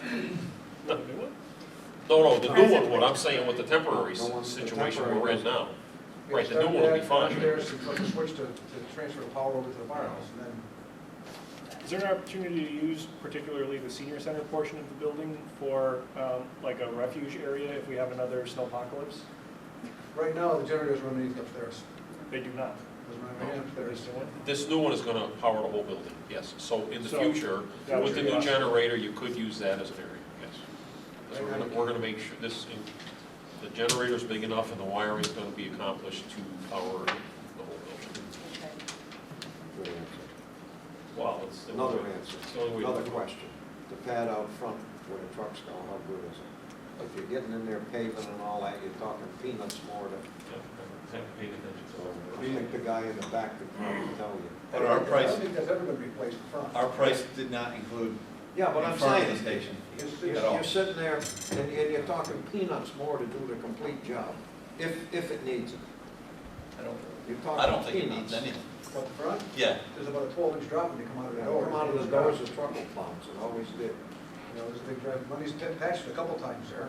well then And then you really ought to consider doing the whole darn thing. my number won't work. Well, we'll need more money. Right. But you can't, yeah, I don't think it's gonna be that much. Well, let me just tell you what I did for Warehouse Point years ago, and I don't remember which, I think it was Stoughton Road. We designed a concrete pad as your apron, as you're coming out of the doors, doweled it into the concrete foundation that's there. I forget when we went out, 10 feet or something like that, and then we paved up to that. That's the right way. Because when they built the building, they put the goop back in, they didn't use good material, and it stays wet all the time, and that's why it does exactly what it does. And once it starts bouncing away, it I don't think take I actually had Clarence Lumpy look at the property. You might have. Because it's the same red crappy soil. That's pretty much what it said.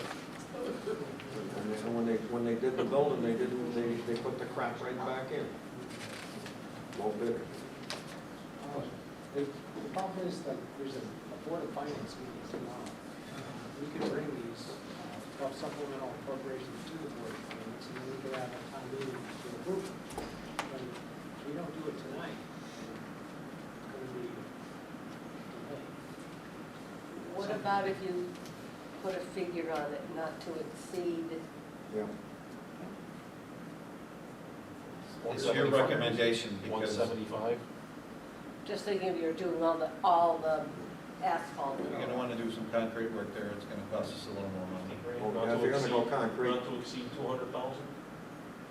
Well, You're probably I not. caution this board to give the Board of Finance a not to exceed number, they don't like that. But that's your Well, call. they can turn it down and we're I'll be worse more off than happy to go tomorrow night. You probably have a, well, if you're not gonna, not if you're gonna do concrete, but if you're gonna replace it with andesite, you could have a number tomorrow night and basically an exact number.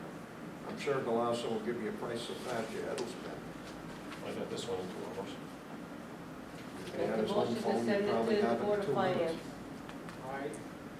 All right, I would say a budget number of $175,000 would be a good budget number. Not to exceed 175. And that's expanding the I scope of the think work. what Joe's saying is, you might want to say that's the budget number. Budget number, Not a not not to- to exceed. I don't recommend a not to exceed to them, that might be a little, and unfortunately, this is just a worksheet. These are not actual numbers, and of course, obviously, once we go out to bid, we'll get solid numbers, and it will come in. Our track record is everything we put out to bid comes in less. So, and we've got a good track record with the Board of Finance. We've given them money back on projects. A not to exceed number, without having hard concrete numbers, Well, if you use a budget number, and that's exactly what, it's a budget number. The budget number is $175,000. That's our best estimate. It could come in at 180, could come in at 160. I've already given them So, fair warning, it's 130, so now we're gonna go there and ask for a Well, little you'll more. also say that it was 130 until we wanted to add Right. something. Right. I rescind my motion, by the way. But I think it's foolish not to fix the whole problem while you're there. Hey, what are you gonna do with the old tank? That's one of those armored, you know, what, the Oil oil tank. that doesn't get discarded. That thing is one of those that may folding actually tanks, right? come to the town garage in the secondary Good use. Good answer. oil tank. Either that or put a pump right on Connected it, to series. have it somewhere else in town. I don't know. Well, we were planning, maybe just connected the series of Whatever. Yeah, so that's really gonna be. My suggestion is dog pound, we only use 4 gallons a year. So. That's an expensive tank. okay, So so that's our pitch. I would entertain a motion to budget $175,000 for the generator replacement. Generator replacement, paving, yeah, as per list, okay. It's the whole deal. That's the list. Numbers aren't correct on the list. Well, they're approximates. Approximates, yes. And we won't know until we go to bid anyway. Can we finish the motion now? Okay. Make a motion to request the Board of Finance make a special appropriation for the replacement of the generator, Broadwood Fire Department with ancillary gas line installations, electrical work, conversion to natural gas, parking lot repairs that are going to be necessary to complete the project. The amount of $175,000 budget. I'll get back to it. You got a second? I'll second that. Discussion? Purpose of security and for the safety of the firefighters. Jason? So one of the reason that I voted against the budget submission that we submitted to the Board of Finance is because we never had a discussion as a Board of Selectmen about the revenue side of the budget. And I think that, you know, the health of the fund balance being what it is, had we been able to have that conversation instead of just voting on the spending side, we would have been able to recommend actually returning some of the taxpayers' money back to the taxpayers. Instead, we've overtaxed them and are now spending them on a wish list of things, not just this, these are needed projects. And actually, 4 of the 5 that are listed on the agenda or 3 of the 4 that are on the agenda are needed things. But that is a discussion that we should have had during the budget cycle. we should have talked about whether or not we were going to be returning people's money to them instead of taxing them without knowing why we were going to spend that money. As soon as I saw this come up on the agenda, this has been, I've been frosting over this because that conversation should have happened before we voted on the budget. It did not happen, and now we have more money sitting in the rainy day fund than we actually should have there. So we're spending it on whatever we can think of. No, we're not. This is not what we can think of. This is is not something raining that was down budgeted. here. This isn't something that was at all, and again, I understand the merits of The this. other- I'm gonna vote for this, but The I'm other just, three, I agree with you. But not, this is basically an emergency appropriation. and I understand that, and I said, I am going to vote for this, and I think that these are needed improvements, but it highlights the fact that we didn't do our due diligence in having that discussion about the revenue side of the budget. And I actually raised that objection as the vote was taking place, and so I voted against it then. This is why. But the Board of Finance did do that. Yes, but They took some of the money from the fund balance and used it to credit off some to and help we keep the. abdicated our role in that. They did, you We are did. correct. We should have been guiding them. They took that action, so in turn, the people did get some of what you wanted back. This Not enough, is- as it turns out, but These things that are listed on the agenda tonight is the epitome of tax and spend. That is what this is. Now, that doesn't mean that there's not always a reason for that, and I think certainly you guys have made it, and I'm not disparaging your work at all. This is a needed thing. But the overall principle is, we didn't do our job the way we were supposed to do it. And that is clearly demonstrated by the fact that we taxed people too much last year, and now we're looking for ways of spending that down so we don't have too much in the savings account this year. I would rather have had the opportunity for us to lower this year's tax rate and take less money from them because we had enough in the bank to cover our expenses. But That's all I'm saying. But some of this monies that are in this anticipated extra revenue, there's back taxes collected, which nobody has a crystal ball that can forecast that.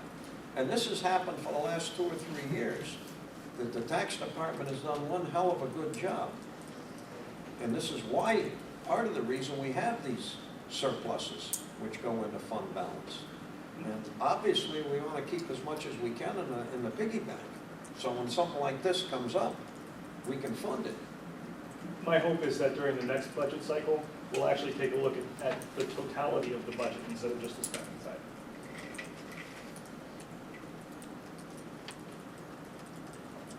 Okay, is there any more discussion? All those in favor? Aye. Aye. Thank you all. Get to Thank work. you. Get to work.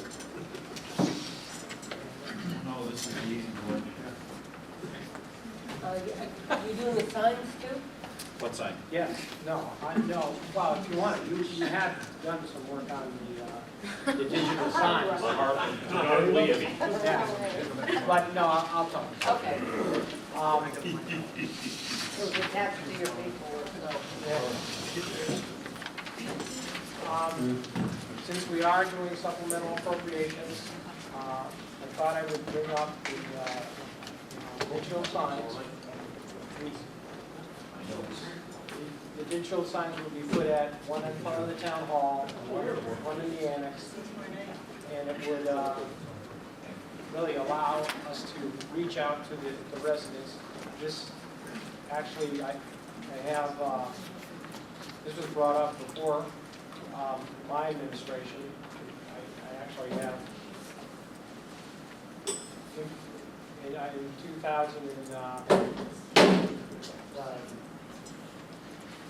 2014, it was brought up. And since we're going into the 250th anniversary and people are saying we have to do more community outreach, this would be an excellent way to do it, to keep people informed about all events in town and the budget process. And so if you choose, we can allocate $25,000 to buy 2 digital signs, one for the the town hall and one for the annex. How much, I mean, you've got Welcome to East Windsor, I mean, how many lines, how much information can you actually get in this area? I don't There's know. Welcome, but Depends on that which doesn't side. mean- One's 3 lines, one's 4.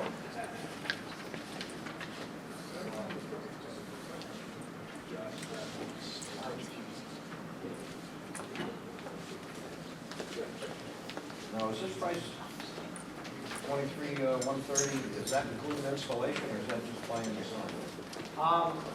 That includes insulation. But what we would do is go out and get 3 bids. So again, we have the budget and price, I would say, well, 23, 30 if you like, and then we get 3 bids and make, we come with the best bid.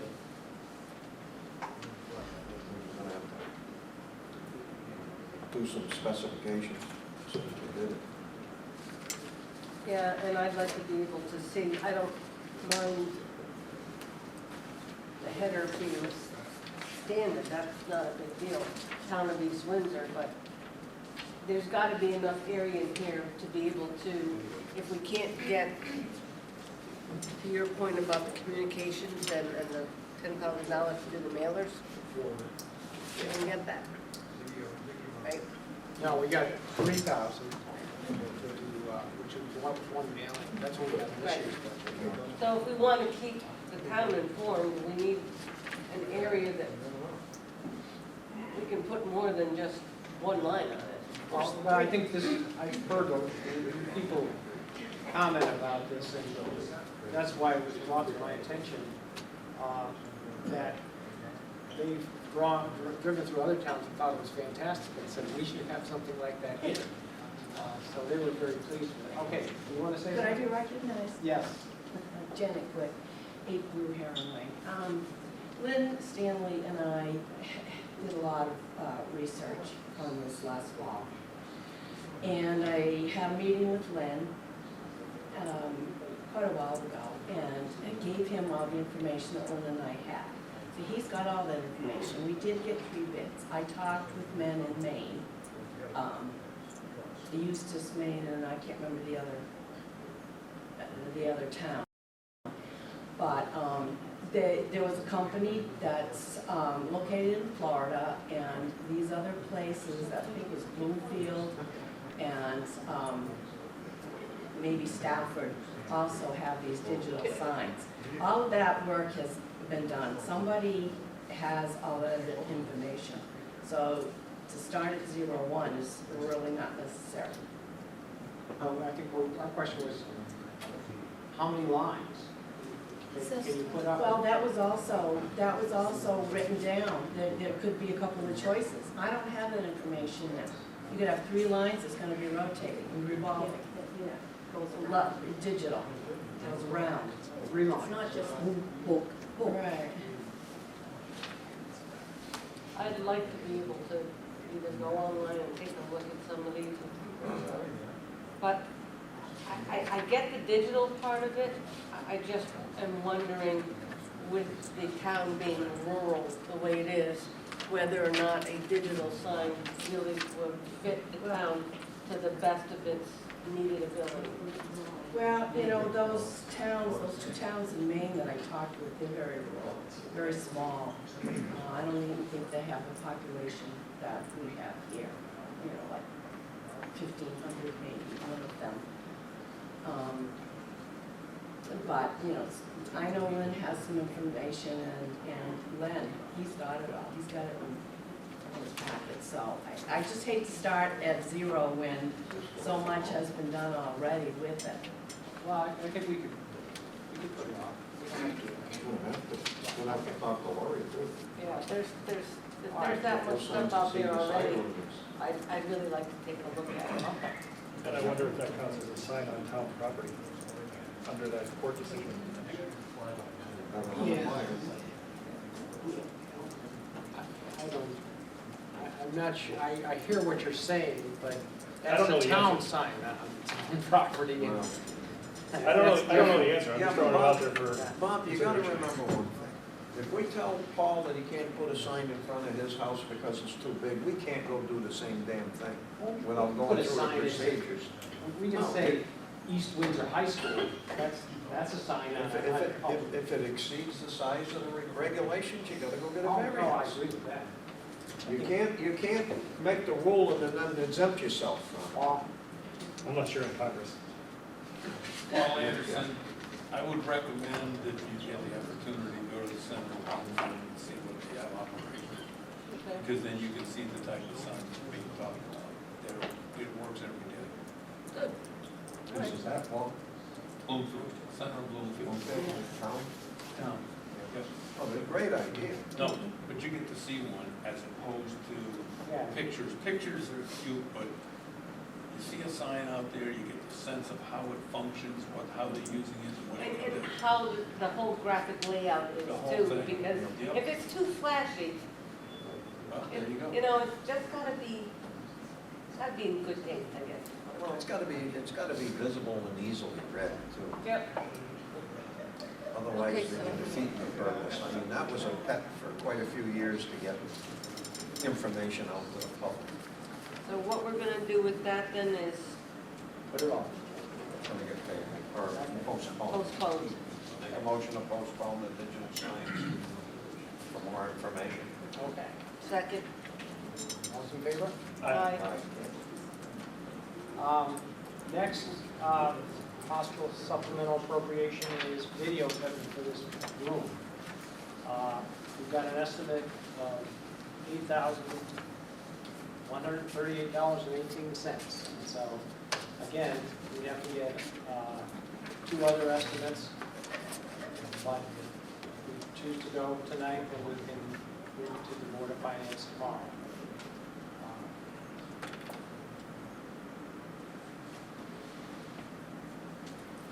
How does this get posted? What do you mean? So this is the technology and the training, it's the equipment and the training for us to broadcast town meetings, which is a great thing. But where do we broadcast that through? Do you know? YouTube. Really? Yeah, you could put it right onto YouTube We're directly. gonna put you out of business, Steve. Yeah. We're getting it free. And Can we host it on the website? you, yeah, That would work. yeah, and I think we can also have digital video recordings and with sound that we could give to the cops so they could broadcast it on TV, but it would be scheduled rather than streamed. So, Is this like microphones on the table kind of a thing, or? well, actually, we're going to get microphones coming from the ceiling now. We have the ceiling. And, Okay. You can live stream it? There's just a little bit of a delay, it's like seconds, it's 30 seconds. Rand and the guys were testing it out one day when Bob was in a meeting. So he gave me his cell phone and I was watching it, the video, while they were in here recording. And it was like within like, I think it's like 30 seconds. So you have the opportunity to edit if need be immediately. I guess, yeah. There must be a button somewhere along the line that you can Is it go blind? I don't think of May that. have Do to. you know any other cool stuff about this? No, that's all I know. I think this is a long time coming. I think this goes a long way towards allowing people to be, and communications. and to Dale's famous phrase about getting the flavor of the meetings instead of just reading them. The minutes. I see some people there getting the flavors. So I move to recommend to the Board of Finance approval of the meeting room video equipment budgeted at $8,138.18. Well, aren't we gonna go out and get bids? yeah, we'll get bids, so we won't go above that. Did you read it? It already says in there, you're gonna need an electrician to run the wires over and above. 10,000. 12,000. Okay, we'll say, we can certainly 10,000, we can take budgeted at 10,000. Okay, is that a motion? Yes. Okay. Motion amended to, well, I'll actually retract it and say it again. What's the motion? We move to recommend to the Board of Finance approval of the meeting room video equipment budget at $10,000. And forward to town meeting. Forward. I'm sticking with that. Yeah, that's good. Discussion, or second? Do I hear a second? I'll second it. Okay. Discussion. Any further review? No. Oh, okay. Any further discussion? Oh, we've been talking about it for a long time. It will go speak volumes to the people who have computers. Hopefully, they will then be able to get the word out to people that don't have computers. But it is a way of outreach, and I think we've got to do something. The biggest complaint has been that we have not been transparent. So this would allow some transparency, is my thought. I agree. Further discussion? All those in favor? Aye. Opposed? If you don't mind. Okay. Good, so, and now, People with cameras the here. final supplemental appropriation. Seed money. Seed money, exactly, for the 250th anniversary committee. Jason, you were, what do you think about that?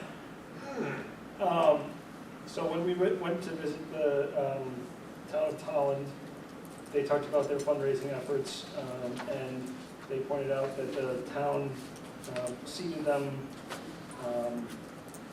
a one-time appropriation to get them started, which allows them the flexibility to actually start putting materials or actually having like a letterhead to approach a business about getting a further donation on. The phrase "it takes money to make money" was on full display with when the town of Tallinn explained what their efforts had been. So now that we have the committee established, I think that it would be a nice gesture for the town to show similar support for them to get the ball rolling. And depending on how much they're able to raise will dictate how much they're able to do. So I'd like to start with a request for $20,000. Okay, let's hear the discussion. I was at the meetings when two Talon said, and I agree, that we do need a seed money. And then I was at the discussions of the informal 250th anniversary, and they said a figure even larger than that. Yes, I've scaled it down. Yeah,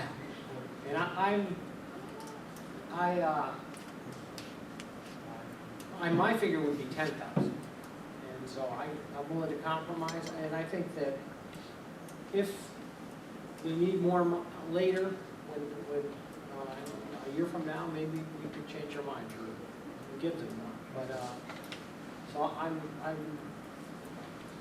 rather have a little bit less than 20,000. That's my thought. What do you think? I'd like to have 10,000 less than 20,000. Okay. In other words, I agree with it. Okay.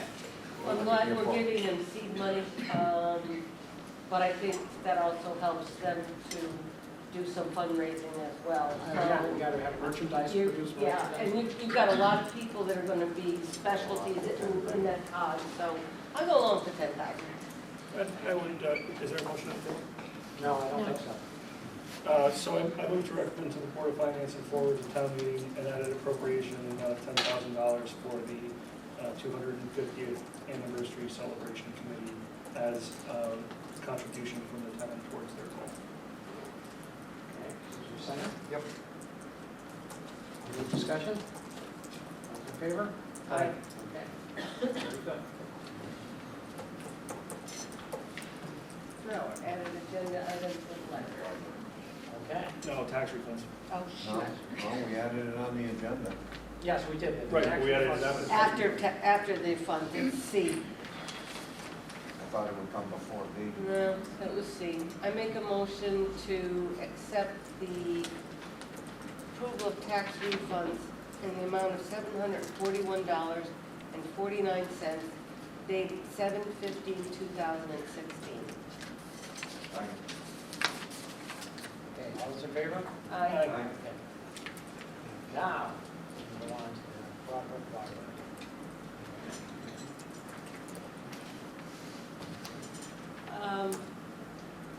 As we've seen with the letters that we've received tonight, there is concern about the library not being able to make it. I know that they were looking for $10,000, that was their initial request. I'd hate to see them use all of their endowment money just to keep the library open. It'd be a shame. I'm willing to look at a $5,000 contribution to the library to keep them at the present status. It's not gonna give them a lot more, but at least they'll keep them at the present status. The present status is 2,600. What I meant was Previous status. previous status, and also keep them at a same service, same hours of operation, same, that kind of. Okay. Well, a couple things. One, I know Jason, when he thought that it would be better if the hours were changed a little bit, and I think you said something about Saturdays. And they are open Saturdays, but I guess maybe later in the day Saturday. So for 9 years in a row, I have asked them if they consider inverting their hours to something that is more conducive to people who have, a working life or have kids to deal with during the week. Their hours are, I think, 1 to 6 on Wednesdays and 10 to 12 on Saturdays. So probably. And I've asked them 9 years in a row to amend that so in a way so that it's a service that's more available to the totality of our constituency instead of just folks who happen to be in town Wednesday afternoons. Yeah, well, how about, I think, I got the impression that if you could have longer hours than Saturday, you might like that better. I told them I'd consider supporting them when they made that change. What hours would you like? I'd like them to do 12 to 6 on Saturday and 10 to 12 on Wednesday if I had my pick, but that's really up to them. You said, what was your Saturday? I'd like them to invert their hours. Yeah, okay, so you said, so, right, so you, 6 o'clock on Saturday, open to 6 o'clock on Saturday? I'm not making a decision for No, them. I'm okay. just saying, I I don't understand. care what their hours are. My point is that if the town is going to fund a service, it ought to be something that's available for Yeah. all of us to enjoy. Yes. And, I understand that they'll probably have an issue with school groups, if there are school groups that go through there who won't be in school on Saturdays. I'm sure that's an issue. However, 10 to 12 for people who work, 8 to 6 and are out of town doesn't do anybody any good. Well, 10 to 12, I think the 10 to 12 isn't that on Saturday or is that on Wednesday? I don't know. It's on Saturday. Saturdays 10 to 12. But 75% of their hours are at a time that's not conducive to somebody who's trying to raise their kids. Right, so you're just saying longer Saturday hours? Yeah. Okay. I don't care what the hours are, Yeah, I'm just yeah. saying, it's been 9 years in a row, and I've Right, had and I think, different So I think white we could- versions get out of here. yeah, and another thing I was gonna say, would this be a supplemental appropriation or some, how would they, well, it's up to them to fund it, I think. Okay, so I should think we could say, you could make the recommendation, or the motion like you said, and I'm not sure exactly the words, but then I would put on it with urging them to extend their Saturday hours. With the caveat, they extend their Saturday I hours. will amend my motion. Then, did you get a second on that? It wasn't really. Okay. Okay, that's why I thought I'd ask. Look over you and figure it out. I make a motion that we give to the Broadbrook Library in the amount of $5,000 with the caveat that their hours are extended on Saturdays, and that would be for $5,000. Okay? Perfect. Is that, do I have a second? I don't. I'm not quite that generous. Okay. I thought we were being awful generous and probably gonna have the Board of Finance mad at us just to give them what they got last year, Well, which would still help them substantially. And, we just did drop an awful lot of money on a generator. Yeah, okay. So you would be willing to go along with 2,500? 26 is what the last status, that would give them what they had last, previous budget. It would help them. I mean, we can't fund the whole library. Come on. No, Okay, why don't you make the motion? I rescind my motion. Did you rescind it, everything, okay. I'll make a motion to request that the Board of Finance funds the Broadbrook Library in the amount of $2,600, and it goes to town meeting if necessary. With the caveat that their Saturday hours are longer. I think with the caveat, they adjust their Saturday, or look into it. We really can't dictate to them what hours to run with a No, request. but to Jason's point, No, Jason's he right. has made that request. And he sure has. In a row, and, I'm almost getting tired of hearing it. Coming up on lucky number 10 next year. Oh, boy. But, I mean, we can ask.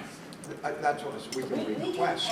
We can request that they, hopefully, given some money, they'll reconsider. I think the request is- That's- Yeah, it has to be just a Yeah, request. it has to be a Well, request. first we gotta get it by the Board of Finance. Well, that's set on to them. And then you gotta get it through the town meeting. So it's a long way from done. $2,600, it doesn't have to go to a town There's no meeting. town meeting on that. Supplemental appropriation. Well, I don't know if it is gonna be. We'll let the Board of Finance. Board of Finance is gonna have to strangle us tomorrow night. Okay, so, Amanda, could you read that then? You're doing good. It's doing very well. You're doing good. Do you want me to read it? If you can, yeah. Okay. Motion to request that the Board of Finance fund the Broadbrook Library in the amount of $2,600 and send to town meeting if necessary with the request that their Saturday hours are longer. Perfect. Yep, you got it. Okay. Further discussion? All those in favor? Is there a second? There a second. Second, Dale? You didn't? No. I'll second that. Okay, all those in favor? See, that's okay, Jason, at least you might get longer hours. Passes. I'm a no. Yes.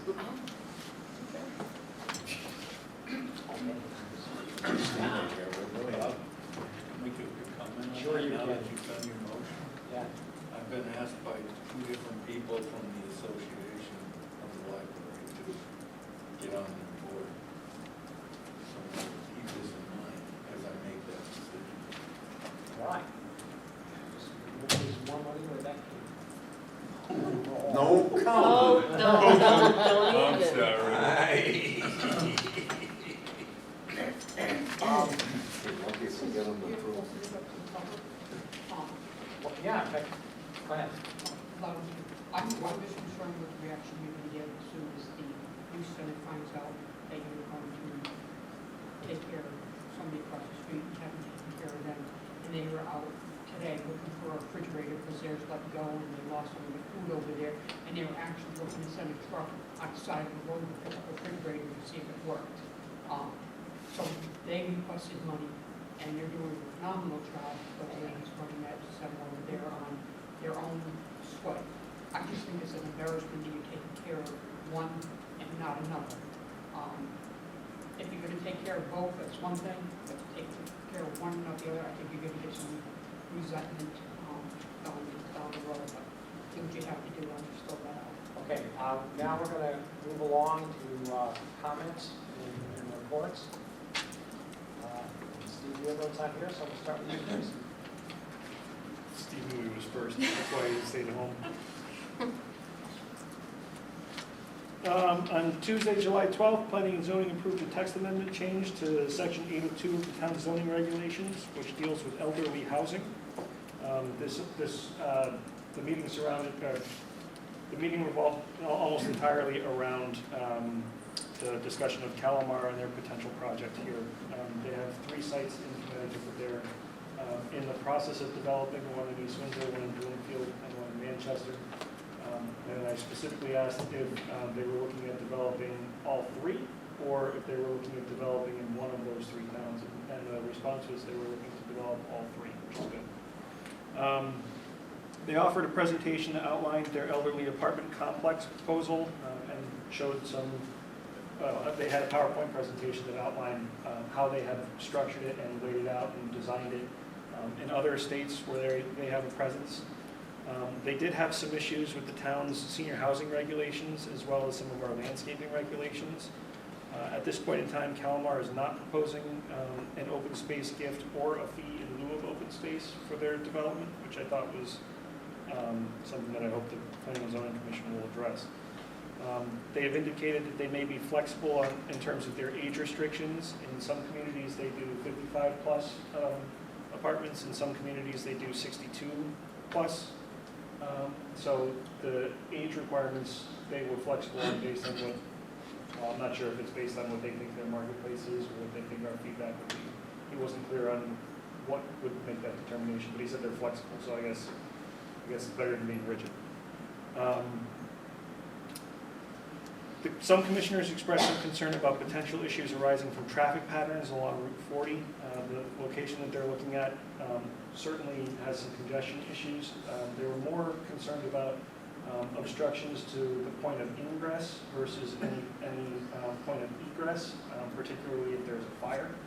They wanted to make sure that the fire trucks would have an opportunity to get in. They were less concerned about people trying to get out in terms of their cars. If the building's on fire, you run to the place that's not burning. You don't hop in the car, start it up, and wait in line to turn into traffic. So that was actually kind of an interesting, it was a very interesting discussion, but that was an interesting point about the concern being the ingress versus the egress. I would have thought it would be otherwise. The next night, on Wednesday the 13th, Dale and I attended the Board of Education meeting. I'll let her speak mostly to that, but I did go and make 2 appeals to them. One was for the school district to, or the Board of Education or the school district to be aware that we're starting a plan for the 250th celebration and to encourage them to participate in that in some way.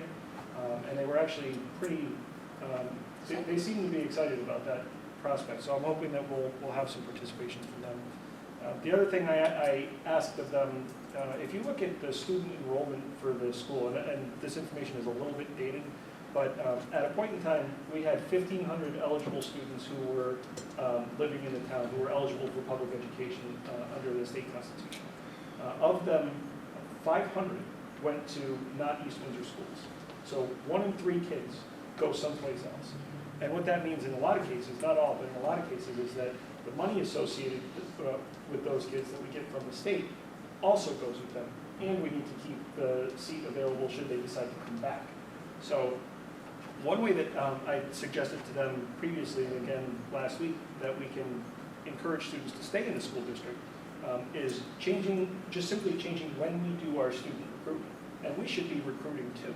We should be recruiting East Windsor students to stay here.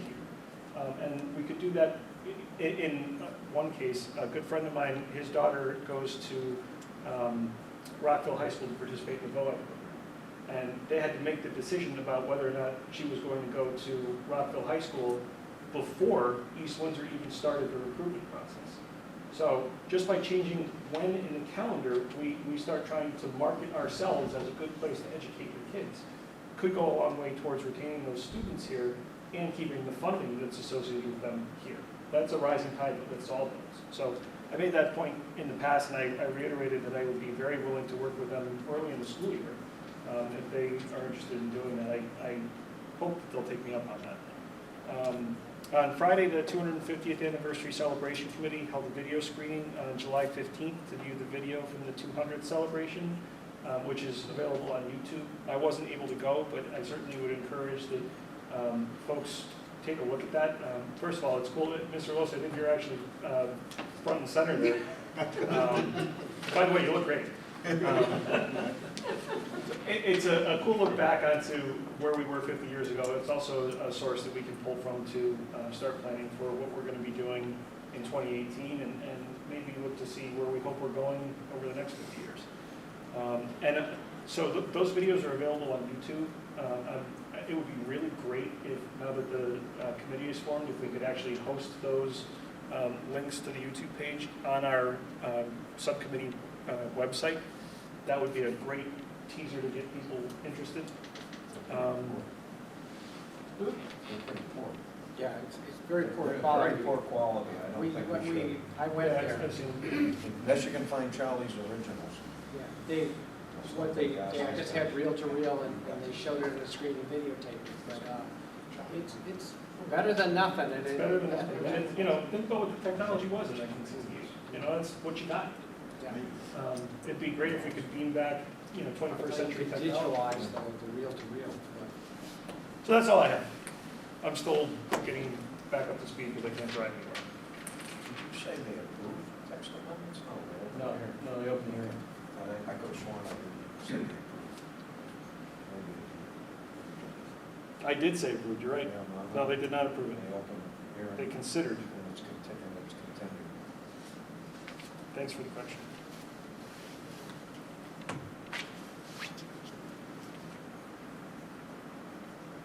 Okay, Gail. Oh.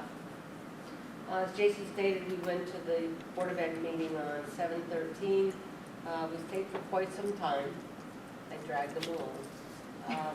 They discussed their budget, their FY17 budget, and they are complying with all of the PO orders that Kim has asked them to do. They are in compliance. However, what I found very interesting was this year, there was an overrun in the special education. They had less children in that. So that monies, which was $187,000, ended up being used for instructional supplies. They put some of it to athletics, they used special ed overruns to purchase items. This year, due to the budget cuts. They stated that the four-unit condo is done. They're starting up the units on the roof to make sure that they're all up and running. Landscaping is to start next week. The 10-unit will have its final cleaning next week, and they'll also be starting up the units at the same time, so that they'll know the carrier's got all of them running. Hopefully, they say it should be, we should get the CO by the end of the month. I don't think that that's gonna happen. I think it's gonna be middle August anyways. I thought they were teasing about the end of the month. They were. They don't tell you, they were serious which about one. I that. thought that was a joke. No, It's a joke. they were serious. Alliance grant project for the bathrooms, the office, started at the Broadbrook Elementary School. It's also gonna take care of the kitchen, the ceilings, the floors. The windows are still an issue. They've got a bid out, but it's not a time of year for that. As a matter of fact, I think that they've put all the specs together, speaking of Al, that the specs are together. But they need a 12 to 14 week lead on the windows themselves. Then the Board of Ed had a problem because out of the $337,000 that they were supposed to receive from the city of Hartford, they were shortchanged $71,000 after the close of the year. So what that means is that $71,000 that they got after the close of the year goes to the town. It doesn't stay within the district, school district. AT&T grant application they talk about. Unfortunately, it's only $5,000, and the information that they want on each commissioner was something that the board wasn't willing to give up. Let's see, next was CIP, which we just attended at 5:30 today. We have come in compliance with what the voters chose. The budget amount was $895,442. We've put up all the recommendations for the proper. And Bill Lose, want to congratulate you on your 60 years. I meant to say that earlier. I saw pictures on Facebook and all, and congratulations. That's one hell of a streak. 60 years. 60 years, yeah. Thank you for your service. I'm surprised. I'm done. Okay, good. Mine's pretty easy. We didn't have a wetlands meeting. I guess there's no wetlands in town, probably not. July as it is, and we get some rain, we're not gonna have any wetlands. They didn't meet, went to the ZBA on, they do, on July 11th. They have two applications, one on 54 Newbury Road for general repair and car sales, which they approved. And they had another application again, hey, car lot, wouldn't you know? Arvid Facade, it's at 298 South Main Street, Route 5, which is between the trailer park and the town line. There's a little parcel in there, and the man wants to start a car sales, and that was approved. Other than that, there was no business. I in turn did the same thing that Dale and Jason did to the 250th meeting. Got some really interested people, got a lot of good ideas. The clock is running. So we really need to hope we can get that seed money so that we can get started with advertising sort of thing. So that's it. I left out one important one. East Windsor Housing Authority met on Monday, July 18th. They were thrilled about receiving the grant. Linda Collins and the whole staff couldn't have been any more grateful or humbled by the fact that they did receive this money. So it's going to do a lot of great things for the citizens up there. Other than that, they did receive the grant for the RSC, which is at 21 hours a week, and pilot will be paid this month to the town of East Windsor, and that's it. Sorry about that. Okay, two things I'll bring up. One is, I did attend Dolores' 60 years celebration, and I presented him a plaque from the town, thanking him for that. And the other thing, I went to the police commission, and I talked to them about the ATVs that are kind of Plantation Road and Wapping and Apothecary. Hopefully, it's not a quick thing. Maybe we can stop people trucking in ATVs anyway. Kids coming in, that would be hard to stop. But so we're starting to look into it. And one thing I didn't realize, I figured, gee, ATVs and motorcycles don't ride in the snow, but once the season. Yeah, snowmobiles, that's a good point. They get you one season in there? Yeah. The ATVs, they use them in the snow too. I know. So they get really It deep. shows you what I know. What I was going to say is I figured that now would be a prime season. They're out there running, but it turns out that now they're kicking up a lot of dust. They're eating their own dust and it's too hot, so they really just do it in the spring and the fall. So we're kind of paying a little attention to see if we can control it.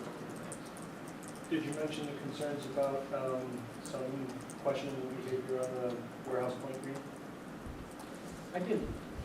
I didn't mention that. Could you mention that to the chief? Yes. Thank you. And that's all I have. So now, we can public participation. Paul. Yes, I'd like to let you know that I'm Vice President of the East Windsor Scout Hall Building Committee to lease your building, Scout Hall Youth Center. I'd like to let you know that we have just completed the replacement of the front doors. We've been open for 16 years, and the doors were starting to go. So we just spent $10,460 to replace your front doors. Do we own the building or just the land? You own it all. Is that true? I thought it was grounds. You nice people. Thank you. No, we lease it back, but you own the whole shebang. So you guys fundraised? We built it for $1 $100,000 million, to build it? $1 million, and we gave it to you. Really? And somebody accepted it. So Thanks for that. we lease it for $1 a year. We have a 99-year lease, which is quite a few years old. It's not 16, it's more than that, but that's not the point. So, yeah, we just replaced the doors with should have been put in the first place. Honest to goodness, proper commercial doors.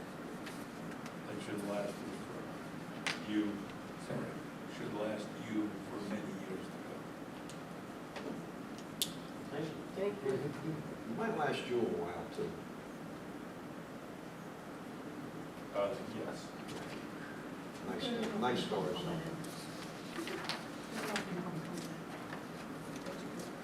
Any additional?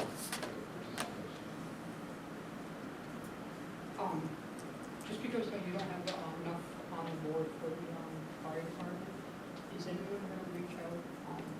I had heard, it was just rumor, that people reach Sunrise Road, who's the next 30-year fire,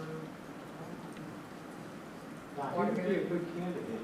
that he might have been interested, and I know there's some personal things going on in his life, so I'm not sure. But I was just, if you're looking for somebody, it might be somebody you might want to I reach think out to. we prefer somebody from the Broadway. He is Broadway. Oh, he is? Yeah.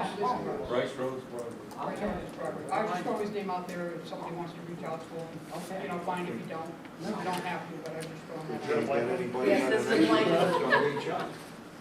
Really, I mean, in all fairness, Yeah, I no, mean, that- Chuck, born in this town, yeah, yeah. I would go Chuck. Yeah, but I think I this like town, these, I think somebody in this town needs a view from somebody outside the town. And that's why Pete He's Louise not would on the be, ground, he doesn't know Yeah, his history. he was a paid professional firefighter.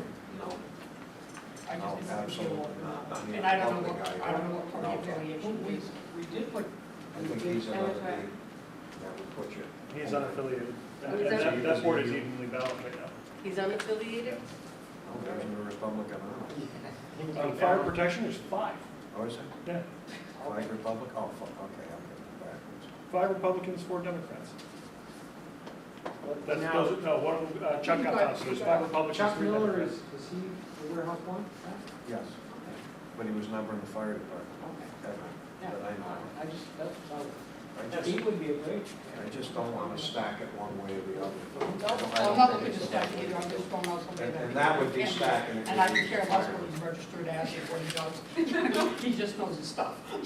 That's why I didn't throw my name up either. Okay, any further? I'll entertain that motion to adjourn. So moved. So moved. Second. All in favor?